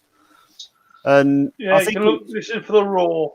Yeah, I mean it's all down to the way that I was taught. I was taught by my dad, who's an old mechanic, and when it comes down to it, it's there's so much on there that on a modern bike I don't understand. Same as the car, really. I mean, the car's a 3.5 V6. You lift the bonnet up, there's a big piece of plastic covering over the top, which says 3.5 V6. I didn't take it off because I don't know what's under it. I was once told by a mechanic that, or should I say a fitter, that, oh no, all you should be touching is anything that's color coded yellow, really, or that blue thing, you know. And I'm like, really? I says, but what if I want to check this, want to check that? Oh, you'll need a special tool for that. I'm like, for fuck's sake. And that's a Kia. Just like throws me. It throws me. I'd sooner old mechanics. They're so simple. They are simplistic in their ways, you know. And the way I see it is they worked fine. I can understand coming from drum brakes to, you know, disc brakes, because obviously they work better. When it comes to carburetors, I do understand the reason they went to AFI is because in the long run, they don't actually fall out of tune so much, because your computerized systems here, you know, it sorts it out for you, don't it? You know, if one starts lagging a bit, the computer picks it up a bit. But no, when it all comes down to it, I just wondered what Andy's opinion of it, because I knew Andy had got both bikes. You see, I knew he'd got the EFI and the carb. So I just wondered what his opinion was, because you've got two totally different machines there. Yeah, I'd say the difference between you and me, Wiggy, is that you're mechanically minded and I'm not. Yeah, I can service a bike and stuff like that, but when you get into carbs and stuff like that, I'm lost. But all I can say out of the two bikes, I really don't know the difference. You know what I mean? They both go off like a bullet. You know what I mean? I've had that ZZR for 9 years, coming up 10 years. Is it that long? Oh, yeah, that one I have, yeah. Where's that time gone? I know. And I have never touched the carbs because I've never had to. It just runs right. No. You know what I mean? No, because you use it all year round. If you use a bike all year round, they don't need touching. No. Unless you put some shit fuel in or something. Yeah, and when I got the BMW K1200S, that was fuel injected, and tell you the truth, I didn't know the difference. Not really. Yeah. Do any of them run on the super fuel sort of thing? No. Do you put ordinary unleaded in both? Yeah. I know some bikes, they sort of they sort of say, look, make sure that you use the top grade. Is it 98 octane or whatever it is? Not 90. Yeah, it's 98. Yeah, so they say it clears the engine out a bit more, don't they? It's got a bit more. I don't know. A bit more. It's supposed to give it a bit more oomph in it. Yeah. I can't tell the difference. No, I really can't. Don't know the difference. No. And I don't. And I'll tell you another thing. Between my two bikes, one is chain, and one is drive shaft, isn't it? Drive shaft. Yeah. Right. And I don't even know the difference between them two either. No. I suppose really the BMW is just a godsend. The fact that you haven't got to lube the chain all the time, you haven't got the chain lube sort of splatting off around the wheel, and and there's none of that lag, if you know what I mean. No. With the bike, it's instant, even though it's not chain. That's instant. The same as a chain, Is it electronic throttle on that? No, it's cable. No. Cable, yeah, because that's another thing you see with the electronic throttle. I've never been quite sure about. I don't know. I think what it is I don't trust electronics totally. I don't know why. I just don't. I think years and years ago, years ago, Jeremy Clarkson put it to the point. Whereas he liked the reason he liked a Land Rover and a Range, over sort of a BMW, and it was the fact that when you selected 4-wheel drive, it sort of went, you moved a lever and it went clunk, and you knew you'd got something mechanical doing it. Yeah. As opposed to pressing a button and a light coming on. Yeah. Sort of saying, "Oh, you're in 4-wheel drive now." Oh, am I? Yeah. Well, I can't fucking tell. Everything still feels the same, I mean, like my old Range Rovers, I used to, put them in 4-wheel drive. You'd physically feel the chassis twist. Do you know what I mean? Yeah. It's like such a if you take a car like the Yeah, if you take a car like the Honda CRV, it's a Yeah. four-wheel drive, but it's not a four-wheel drive. No, it's what they front-wheel class as drive. is it what they class as an all-wheel drive, Yeah. isn't it? The Yeah, and engine then the engine computers decide if it's starting to slip a little bit, and then automatically Yeah. delivers Yeah. power to the opposite Yeah. wheel or whatever. And Yeah. yeah, But like my BMW X3 I've got, I press a button to put it into four-wheel drive. yeah, That's always two-wheel drive, but there's a button. I press that, and that automatically goes into four-wheel drive. yeah. Yeah. But does it go into four-wheel drive low? I think that's what it is, isn't it? It's like I have no idea. I've never used it. I think it's very True. similar to I think it's very similar to my Kia. Got the Kia Sorento, 3.5 litre V6. The strange thing is, it's like it's always in four-wheel drive, but it's like a smart four-wheel drive, so it decides where to put the power. It's mostly a front-wheel drive car. Decides where to put the power, where and when if it starts slipping. But if you put it in like where it classes as four-wheel drive, you're not actually putting it in four-wheel drive. What you're doing is you put it in low gear. You put it in sort of low-wheel drive. And even on that, then you do actually feel a lot of twist and everything like that. But you're talking a combination of BMW and Mercedes mechanics with that, because it's the early one. So it's even the engine's a bloody Mercedes engine, But anyway, we're not talking about cars. We're talking about bikes. Yeah, I was just about to kick you out. It's like in the army. I used to remember the old Bedford trucks. I don't mind talking about trucks. Bedford trucks. You used to try and put it in four-wheel drive, and it just wouldn't go in. No, so you had to stop it, jack up the back wheel, and let one of the wheels actually go round and round and round and round. Fucking hell, what series get were all you? the torque. Well, what series was Get you all in? the torque out the back wheel. That was Get all the first wheel, torque out of the back wheel. I used to And drive then you jacket it down again, and you go in four-wheel drive.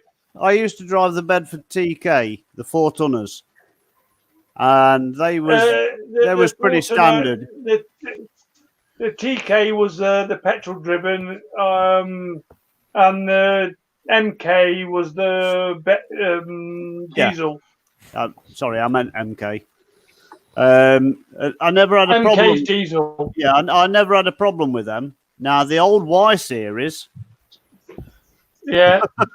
the old Y series before. When I was a lad. Yeah, well, the old Y series I used to drive on a regular basis. My old army unit used to keep one as a bit of a classic to drive around, sort of thing. So it was just fun and games in that. For the fun of it. Yeah. Yeah, but if you actually drove it on tarmac or something like that, or something it didn't go off-road, there wasn't a slip. No, it was too pretty and pristine. It would actually yeah. Yeah. I reckon Biggie's been abducted by aliens. Probably. Yeah, he's been abducted by an alien. Yeah, We'll either that, or his shagger dog has got him. Yeah, have to keep an eye on the time. If we lose any time, we know that he's been abducted by aliens. Yeah, or the shagger dog has got him. And then he was gone. His clock's wrong. Actually, it's probably not. It's probably mine. Yeah, it's 20 past. It's 20 past tomorrow. Well, it's only 18 minutes past on my watch, but it's 27 minutes past on clock. 19 minutes past. 19. 20. Computer says no. Computer says 90 minutes past. Anyway, David. Hey, come on, folks. Are you actually going to get your bike going? If you're actually on here listening. I'm hoping to. Yeah. Yeah. I've been trying all week. It still won't start. I spray easy start in it. Bam, it works. I put my hand by the exhaust when it's turning over. Smell fuel. So it starts with an easy start, but not without. Yeah. Is the choke working? Yeah. How old's the fuel? Well, it's December, but when I put it in December, it wasn't working. All right. Well, if it starts on easy start, once it's started, it should carry on and run and start again on fuel. The only thing that I can think of is there's not enough fuel coming through the jets, so the jets are probably furred up. Yeah, that's quite possible, actually. Take the main jet out. Oh, sorry, take the 4 main jets out. You see the problem? Fucking carburetors. Now, see the other problem of where I live, and the fact that everything I got to do is outside. Yeah, but don't you live in a flat? Yeah. Upstairs, many flights. Yeah. Oh dear. Yeah. Yeah. You don't want to go all the way down, do you, and realise you forgot a spanner? That's right. You have to take everything with you. And then you have to spend all your time outside dodging your friends that are coming around to chat to you, saying, which I had yesterday. I'd be saying, does my bike fit in that lift? Yeah. The trouble is all the cameras see you. Yeah, and no, it doesn't, because you have to wheelie it, and I can't start the engine to wheelie it. See, according to my clock, it thinks it's past. But then again, I am a time traveller. Mm-hmm. So it's Wiggy, I think. What's that? He's probably in another dimension. Sorry? I'd try something like Red X or something like that in the carbs. Yeah, you have to get the Red X through the carbs. The problem is it's a bank of 4 carburetors, and like you say, they're probably furred up on the main jets. Yeah, although I can smell fuel coming through from the, when you're just trying to start it and you're putting your hand by the exhaust, you can smell fuel on your hand. But I don't think there's enough coming through to get it to ignite. No. Did you have a fuel pump problem? It's a vacuum fuel pump. Okay. And if there's a fuel pump problem, then you wouldn't have any fuel in the floats. And I know I've got fuel in the floats because I've opened it up and it comes out. Yeah. Fucking mine's gone blank. Yeah. Yeah. I'm thinking about No, I was thinking the tube that the main jet comes in. I forgot the name of it for some unknown reason, even though I've took many of them out. The one with multiple holes in. See, the problem isn't there, because I got my spare set of carbs at my friend's house. Yeah.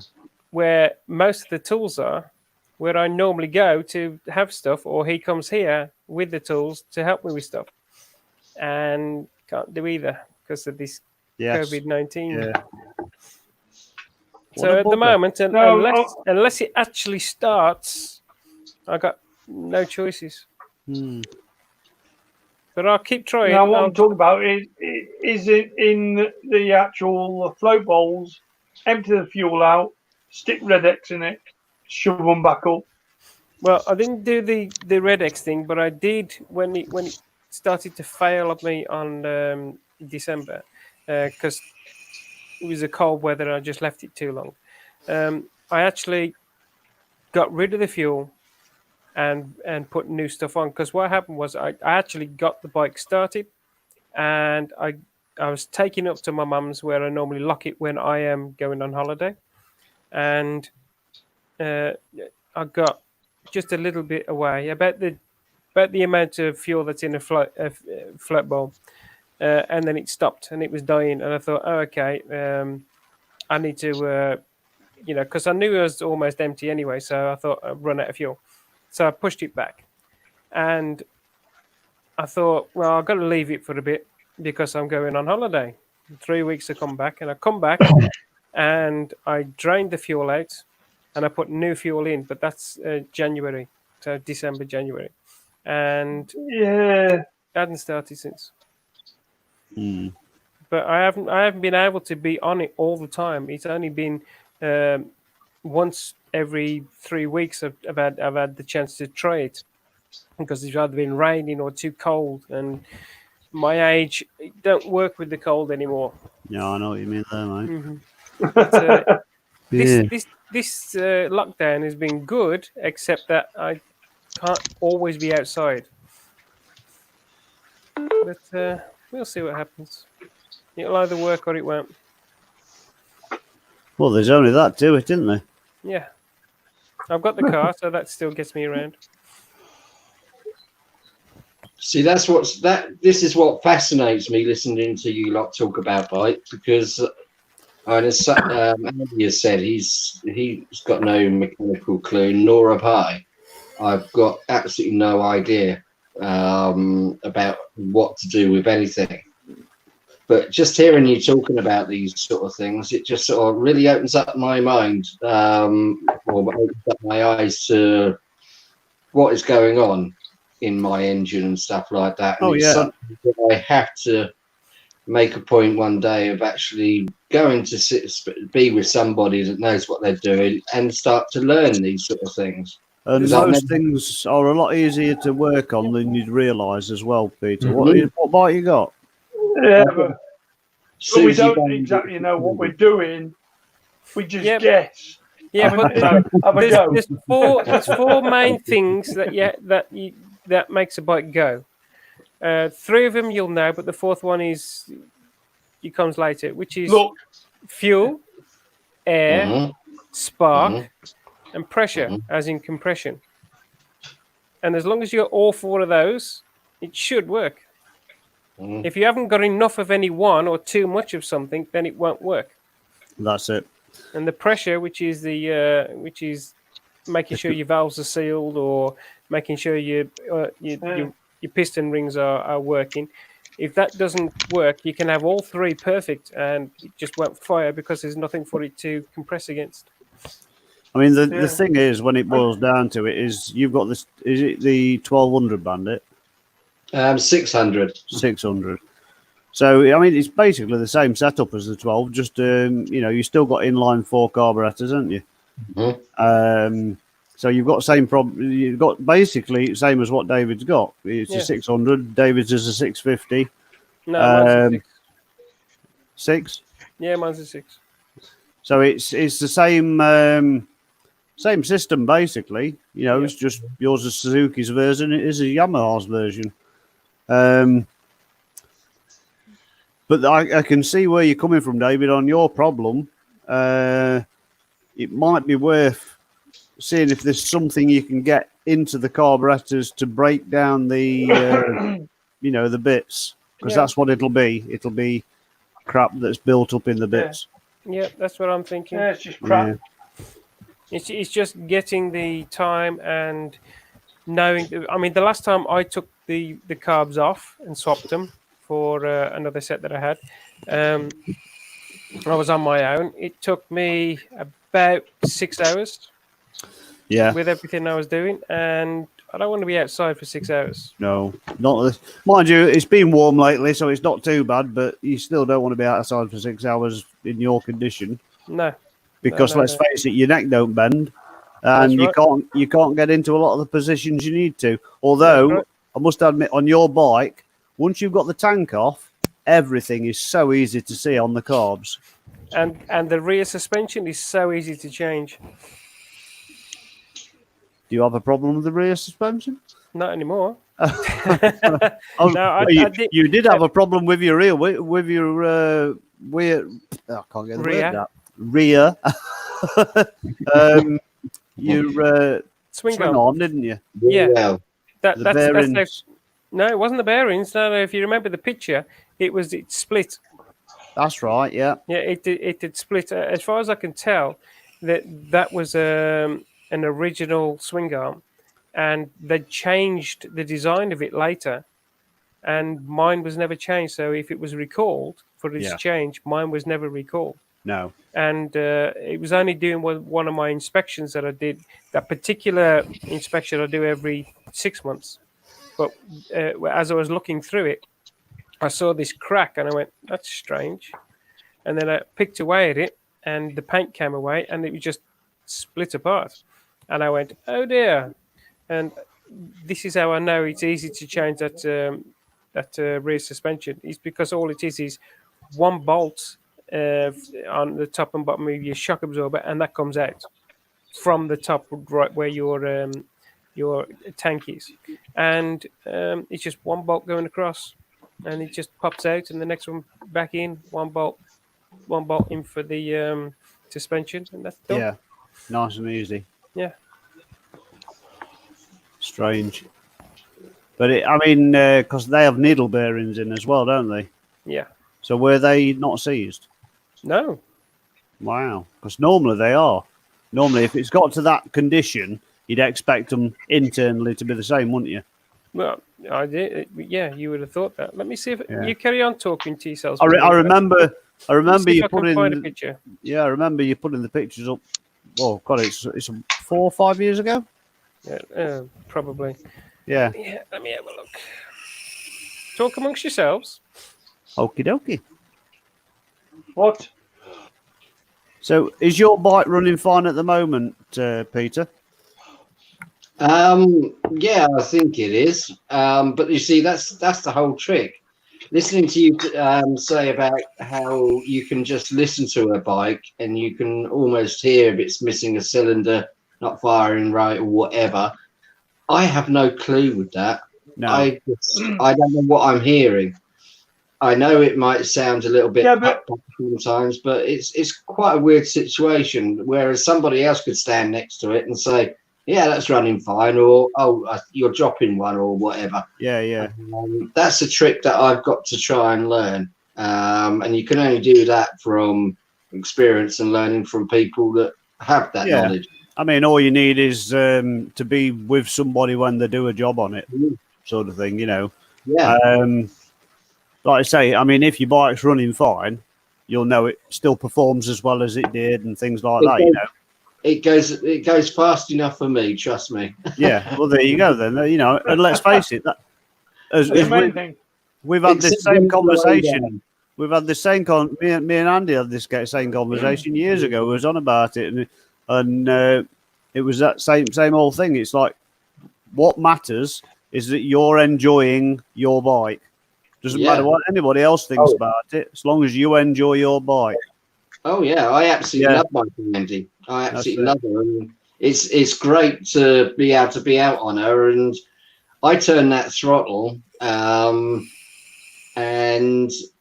for me, she just goes. I know compared to a lot of people, it's probably a slow bike, but for me, it's quick enough, and it gives me that buzz every time that I just want to.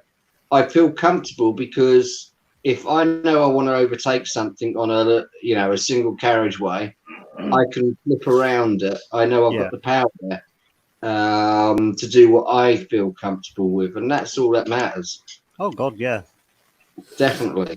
I mean, the 600 Bandit is more than a capable machine, hence the reason why they sold so bloody many of them. Yeah. There you go, Wiggy. Skiggy. Yeah, I see what you mean. Yeah, I remember it now. That looks really crusty. It almost looks like it's been sat underwater for years, doesn't it? Yeah, that's because I took the picture afterwards. All of this was painted, and I scraped all this off. It was just this crack that I saw. Yeah. I didn't see all of this because I couldn't get in at the time. But I saw that. I picked away at it, and it just showed all of this. And I went, yeah. Because you notice these arms come down, and it stops there where it's welded. That's right. Yeah. Whereas the one that I put on, this is how I bought it. This is before I painted it. It comes all the way down and all the way over. That's right. Yeah. So that's the upgrade. That's the upgrade. Yeah. Because that's where it split apart. So that's what makes me think this one was the. Yeah. Whoever had it obviously didn't pay any attention when they had the recall. Yeah. 2016. That was. Oh, who's this guy? Yeah, 2016. Fat bastard. I've lost so much weight at the moment. I'm down to about 13.8, 13.9. That's good. No, sorry, is that right? Wait, yeah. Well, I was that's wrong. That's 12.8, 12.9. I was just touching 14 stone, and then I just suddenly lost loads and loads of weight since Christmas. Which I wouldn't mind if I were trying to lose weight. But when you're not trying to lose weight and you're losing weight, you're like, why am I losing weight? You know, Yeah. what have I done wrong? And I'm still eating like I've always ate. Crap food at night time, you know. So, God knows. Where you been, Waggy? That were a good dump, that was, mate. no, some technical bits and pieces in the kitchen. Oh, fucking hell. couple of fags as well.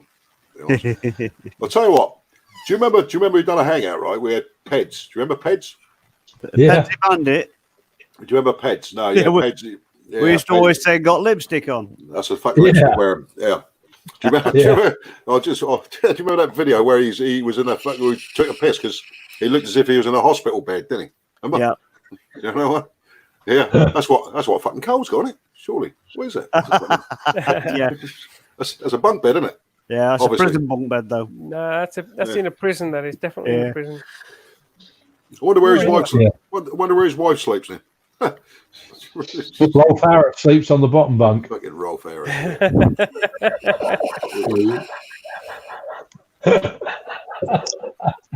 Pete, What's that? Pete, you've obviously got Pete's got trouble. Pete's got trouble with his pussy. You can see that. Oh no, that was the dog barking. My daughter's in the strop because her phone has run out of charge and she's broken her cable. Who's that? What, your daughter? Yeah, and I haven't got a spare. And you're using it. Are you using the cable? No, because I ain't as posh as her. I haven't got an iPhone. They're shit anyway, mate. I don't like iPhones. I haven't got one. I hate iPhones. Yeah. I've got a lead. I just can't send it to you. I thought I've just ordered some anyway, but thank you. Yeah, I just don't like name brands. No. Not one for name brands. That's what it boils down to with me. No, I don't do that. That and I'm tight. I'll be asking that. No. So what's been the topic of conversation since I've been away? Bikes and carburetors, mate. Yeah. And basically that I've been leaving my bike standing for a little while. Just a little. How long ago was that then, David? 2013. Yeah, so that was April. Yeah. April 2013. I know it says July the 6th. That's only when I put it up, but this was April 2013. If you remember one of my early videos where I'm zooming out of the camera as my intro, and I'm pulling a bit of snow off it. This is the one that it was when I did that. Well, I remember you rode home on it, didn't you? Yeah. Like that. I remember the video. Mm-hmm. Fucking hell, I've been subscribed to you for a long while. Yeah. You don't realise, do you, how time flies? That's right. 37 years ago. Jesus. Cal's gone and fucking hung himself, I reckon, in prison. Yeah. Now, can you all remember when you started your channels? I can. Yeah. January 12th. Yeah, January 12th when? 2013. And it took me forever to get to 100 subs. You know what gets me is like if you're like Mr. Popular and you've got the gift of the gab and let's say you're a bit younger, you seem to be able to get. They're at 1,000 subscribers in like a week, and then before you know it, they're like here, there, and everywhere, and they've done this, they've done that, and they're like. I was watching one. I've been to subscribe to him for fucking hell, probably about a year since he started his channel, and he's just celebrated getting a plaque from YouTube, 100,000. Who's that? I can't remember his name now. But it's just one of these American ones. Yeah. Oh, Americans. But I tell you what it is that does it for him really is he does a lot of dirt bike riding and he does a lot of stunts. And I think that's what what made him take off, like, you know. But I don't know. You just sit at it and you think, I've worked my bollocks off on this channel in the past. Yeah. And I'm still at 2,500 subscribers. Well, I started mine Friday the 30th of November, 2012. Well, that was a mistake, wasn't it? Friday the 13th. No. 30. Oh, sorry. I thought you said 13th. No, Friday the 30th of November 2012. And I have 608. Yeah. But I appreciate every subscriber I've got. But the thing is, when it comes down to it, you do get to this stage where you go, I'm getting too fucking old for this game. You know, sometimes because people aren't interested. Yeah. You know, I mean, people our age will still watch it. Yeah. But we're not interested enough for the younger ones, that's for sure. Well, I've never ever done this for anybody else's interest. I've done this because I want to remember later on. I mean, I did the beginning of this COVID stuff. I put up my game playing of RimWorld, and it's got very, very, very few views. Yeah. Even because of the name, you know, it's very few views. But I don't care. I put them up because I was interested in playing the game. No, so I mean, that's like with mine. I mean, I've obviously I now utilise it really for Suffolk Crew stuff, and you know, it's obviously sort of kept fairly local. Obviously, other people watch it and comment on it, but you know, generally speaking, it's for the few. It's for myself, you know, and you know, if you get a few likes on it, if you get a few remarks on it, it's nice. But it's no big deal. I certainly don't worry about it. In fact, I very rarely check them nowadays. To be honest, people can leave comments. It's a bit rude, really, because people can leave nice comments on your videos, and then you come back sort of 3 or 4 weeks later. Sometimes a little bit longer than that. You know, to be fair. Yeah. Do we know anybody who does that? Yeah, terrible at that. Absolutely terrible. But having said that, when it comes down to it, I always said the same thing. When I started my channel, I started it so that if anything happened to me, my family's got something to remember me by. Yeah. Something to remember who I was and what I did. Yeah. That they could visualize, not just a memory. They could actually see it and go, you know, like the grandkids, they could look at it and go, that's my granddad. Yeah. You know what I mean? Yeah. And to start off with, I thought, well, they're too young. They don't care about that sort of thing. But then you find out that they're watching every now and again. You know, I mean, the funniest thing is one of my grandsons. He's like, he seems to think I'm a local celebrity. You know what I mean? Like, because he's been there. He happened to be at a bike night, and these two young lads come up and sort of says, "You're Skanky Cruiser, aren't you?" And I'm like, "Yeah, mate, yeah." He says, "Oh, you ain't got any stickers out, have you?" I went, "Yeah, I've got some stickers here, mate. You can have a sticker apiece. Give me a sticker, please. Can we have a photo with you?" I'm like, "Yeah, of course you can." So they had a photo with me. They were over the moon. Turns out there were a couple of local subscribers, and they was absolutely over the moon. And my grandkids, like, looking on this, is like, "Yeah, that's my granddad. That is," like, you know what I mean? Yeah, I know. So it's nice. It's nice also when you go to places, you know. And Andy knows this because I know he's told me before. You know, when you get people come up to you, especially locally, you know, because obviously you get known for certain things, whether it be a YouTube channel, whether it be for a motorcycle group, or you know, something about your persona that, you know, people generally know about or they like. You know, and they come up to you and say, "Hello, mate, you wigging, yeah?" And you know, that's really nice. There's no big thing about it. And I've had a few people that have joined the crew after they come up to me and said, "Oh, mate, you're wigging, yeah?" I said, "Yes, mate." You know, and I'm so on and so forth. You run a Suffolk Crew, and I've seen you on your YouTube channel and stuff, and just little things make a difference, don't they? You know, just nice things. Just makes you feel a little bit better about yourself, if nothing else. Yeah, you know, you saw, especially there's one guy in particular. You know, he's part of the admin group now. Kirsten, very lovely bloke, and you know, when I first met the guy at Orwell's, I was down there with a couple of crew members looking at some bits and pieces, and he come over and introduced himself, and he's a big lad, but it really is he was quite quiet. And he said to me, so, you know, he's introduced himself quite gently, saying, "Hello, mate, you're wagging, yeah?" He said, "It's really fantastic to meet you, mate," you know. And it's been great to see somebody like Kirsten, who's a lovely bloke, and his lovely wife, Julia, that really sort of come out of themselves. Yeah. And since he's been in the group itself, the guy has shone every single day of every week, and more and more so that he's become one of the top guys as far as humour is concerned. He turns up on most of the runs. Yeah, many more so than even I achieved last year, to be honest.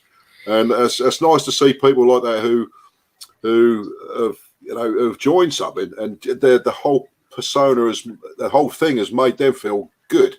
Do you know what I'm saying? Do you know what I'm saying?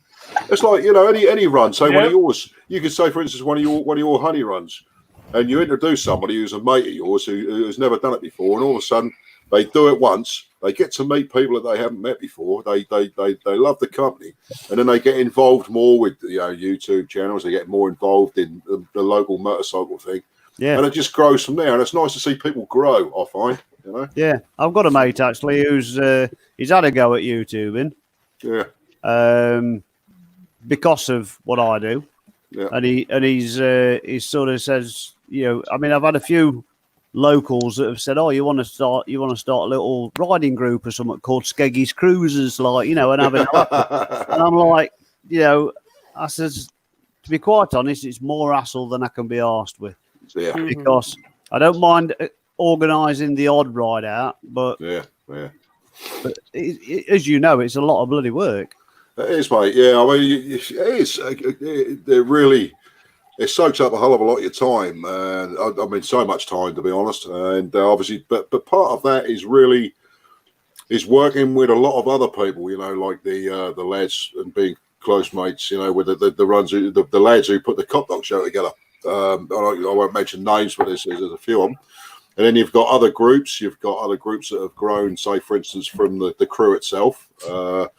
And the whole fraternity and the friendship and the brotherhood and sisterhood, if you like, is fantastic. It continues to grow, and that's really nice. That's right. And it's like us. I mean, this is brilliant. The fact that we only get 6 of us on here, we're mates going back, a good few years now, and that's such a nice thing to do. And I get as much enjoyment out of this as I do anything else, to be honest. Well, I've quite often said, because I mean, I've been asked, well, yeah, you do these hangout things, but what's it like? And I says, well, as far as I'm concerned, it's like sitting down pub with your mates. Yeah. And even though you're at a computer, you may as well be sat round a pub table or their dining table. Exactly. If they don't drink, whatever. But you're all. It's almost like you're all in the same room having a chat. And do you remember? Else who's watching it is as long as you serve cups of tea. I always said to Andy when we started, and you knew this anyway, when I put because originally we started off, we were riding together, and this includes you, Skeggy, as well. I just sort of nicknamed us lot the Suffolk crew. There was myself, Andy, there was Bod, there was Jenny, and Ian. And I left it at that. I just sort of nicknamed it, and I thought, you know what, I've got so much interest in it. I just put this little crew site together. I said to Andy, I'm going to make something of it. And for a whole year, I left it at 39 members. Yeah. And, we chat sort of once a week if you were lucky. And then I joined another group, and sort of people for some reason took to me, and they started asking me about the crew and that, and it sort of went from there, and it went from 39 members up to what it is now over 3 or 4 years, which is about 753 people. Yeah. And that's all good. It's as busy as hell, but it's nice to see. It's nice to see something.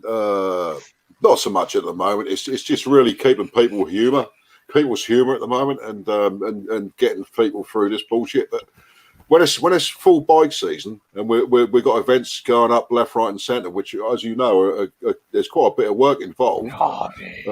It's great when you put these runs together, and some of the most fantastic ones. Obviously, we've had, as Andy said before, we have over 100 bikes on these runs. We have. We ran. It's all fun. We ran over 100 bikes down to the Kesgrave Bike Show last year, and we ran nearly as many up to the Cop Dock Run as well, I believe. Yeah, it's quite often one of them things where I thought to myself, why don't I live a bit closer? You know what I mean? Yeah. So if I just lived a bit closer, yeah. Because quite honest, there's a lot of bikers in Skeg, but most of them don't want to go nowhere. No. Yeah. It's the weirdest thing. They've got bikes, Yeah. But you say, I'm off out to Unstanton this weekend. Do you come in? And they go, oh no, I'm busy. All right. Oh no, that's too far for me. And you're like, well, Unstanton's not far. You've got a bike. You know, No, it's like exactly. 70 odd mile there, 70 odd mile back. It's, you know, make a day of it, don't you? And it's not a nice ride. You've got a bike. Yeah. Oh yeah, but it's always busy with traffic. Well, you filter past it. You overtake it, whatever, you know. And then I went for a ride down to it's 22 miles down to sports bike shop one. Yeah, Boston, yeah. Yeah. And we went for a ride out with some local skeg ones. And I'm not joking. I sat there for nearly half an hour before they turned up because I thought we were riding together. It turns out I filter, they don't. Really? I overtake, they don't. All right. They stop for fag breaks on a 20-mile journey. I don't. It's like, what the fuck? Yeah. So as a result, you know, I don't really ride out with them guys very often now. You know, it's the strangest thing. Thankfully, I've got, you know, mate of mine's sort of asked if he can come out. He's had a bike for ages, but he recently sort of said, I must ride my bike more often. Do you mind if I join you? Yeah. Of course I don't, mate. You're more than welcome to come anytime. And we've got actually a lot closer as friends. Yeah. Which has been a good thing. And it's just one of them things now, whereas we get out there and we enjoy it. And okay, we can't at the moment, but we will do. We'll get back out there again and we'll do it. Yeah, definitely. And he'll be one of the ones, him and his missus, where when I say I'm off down to Ipswich, are you coming? They'll go, yeah. Yeah. You know. Whereas normally I get people go, yeah, I'll come. And then when it comes closer to date, they're going, oh, I can't make it. No. Yeah, I know, mate. I know. It's a bit annoying, that. Yeah. I mean, it's great. I mean, you know, we do. I try and diversify the runs that we have, you know, because, of course, I got very good friends with the in the Black Shark MCC. Very, very good friends. And we do the support, which is the egg run and the toy run. Yeah, but I'll tell you what, I think one of the finest runs we've ever done is, and it weren't about numbers. It was a reason and where we went. It was to do with that Dave Woodhouse, the guy who had the motorcycle accident. And then the one you met at the pub. Yeah, the one we rode up to Sheffield. Yeah, that was a fantastic day. That was, it really was. And there wasn't that many of us. I mean, I think we're probably about 20, 25 in total. But just the day for what it was and for what it was worth, it was just a lovely day, you know. It was a long day. It was a long day. It was a long. God, I'll bet. You know, but like you said last week, the realization afterwards when you've sat down there and you've really enjoyed your day, and then you go, "Fuck, I've got to ride all the way back, all the way back from Sheffield or wherever." Yeah, I think the nice thing about it is if you've got dry weather, I mean, you're a lot more happier with it rather than, you know, if you get somewhere and it starts pissing down with rain, that's the worst possible shit. I don't care who it is. Not falling asleep, it's a nice ride, eh, Wags? Yeah. I did that when I went to see Spicy 110. I did from Birmingham all the way down to where he was, and then back up again on the night. So 357 miles, I think it was in total. Do you know, you've just made a point, Dave? We're talking about, say, for instance, all these businesses that are going under, right? And you've got to think about these motorcycle casts. I mean, you could possibly lose places like the Ace Calf. You could lose Squires. You could lose, what's the name of that one down south? Remind me again. Where Spicy normally go. They have the sausage thing. Yeah. What's it called? Oh, fuck's sake. They closed it down, and they brought it back a few years back. What the hell is that called now? Phil 480 goes there as well, doesn't he? Yeah. There's a sort of regular. Where he has the sausage fest thing. That's it, yeah. Yeah. Well, I went there 1 year. What was it? I wonder. So I wonder if them businesses will still be around when we come back. Yeah, it does make you wonder. I shall have to go for a pee again, guys. Yeah. Fucking hobgoblins going straight through. Is that Squires? Yeah. Guys, we're going to give it Squires 5 more minutes. Yeah. You're going to knock on the 5 more minutes, David. You're going to knock on the head, yeah? Yeah, because that's 4 hours in. Yeah, okay, mate. Squires, yeah, that's the one up in Yorkshire. That's very popular with it. They're just trying to. Where they all go then? Fuck's sake, I should know it. Squires is up in Yorkshire. What the fucking one is one in Hampshire? What the hell is that called? Bloody hell, man. Hold on, let me see if I can bring it up. I've got my phone here, actually. Might be able to Google it. Hold on. Google away. Popular motorcycle calf in Hampshire. Hold on. Yeah. McDonald's. Every time we were going out for a ride out somewhere, the meeting place was always at McDonald's when the wife and biker was doing the leading. Always at a McDonald's. Yeah. Loomies. Loomies. Loomies. Yeah. That's a cookie. Yeah, Loomies. I mean, they really sort of built that right up again. That they had a fantastic customer base. I mean, Christ alive, when Spicy was having his gigs down there, he's with that bird, Red. Red Runner. That's the one, Red Runner, right? I mean, they used to get 150, 200 bikes up there, didn't they, on that particular day? Probably, possibly more. When I went to his meet, and it was the only second meet, we had 40 bikes on the ride, but 50 bikes came. 10 of them had to go before they got here or whatever. Yeah. Yeah, and that was just at the point where 40 bikes on a ride, you're thinking, yeah, some of these idiots when they're riding with you. They want to show off to the others. They want to do wheelies and all the rest of it. Yeah. Oh, not good. God, that annoys me. Yeah. Yeah. So I went down to one of theirs on the Todd. Yeah, once you get a fair number, somebody always wants to outdo somebody else because they think they're better or whatever, and you end up with an accident or some kind somewhere because they are not good enough to hold themselves back.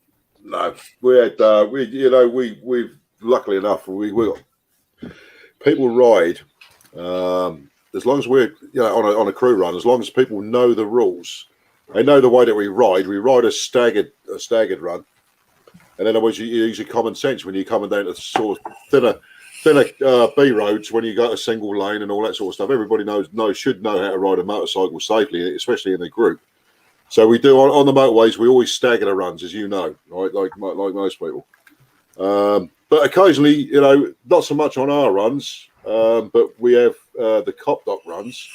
And Andy videoed a couple of people that I know, and they were crew members. And if you remember, Andy, that's the one that I put up 2018, I believe, where they overtook you. Oh, right on that corner.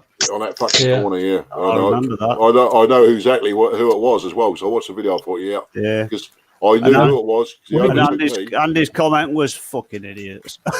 Yeah. Yeah. I'll tell you what. It was only about a month ago. One of them replied to me. Really? And said I didn't know what. Yeah, and said I wasn't watching what was going on because you could see the road round the corner and you could see that nothing was coming. And I said, what about if they'd have been in a bloody in a cart, like you see these old people come around the road? Yeah. And these thing cart, they're called. And I said, well, what about if somebody was on a push bike and you went flying around that corner? Yeah. And you hit straight into them.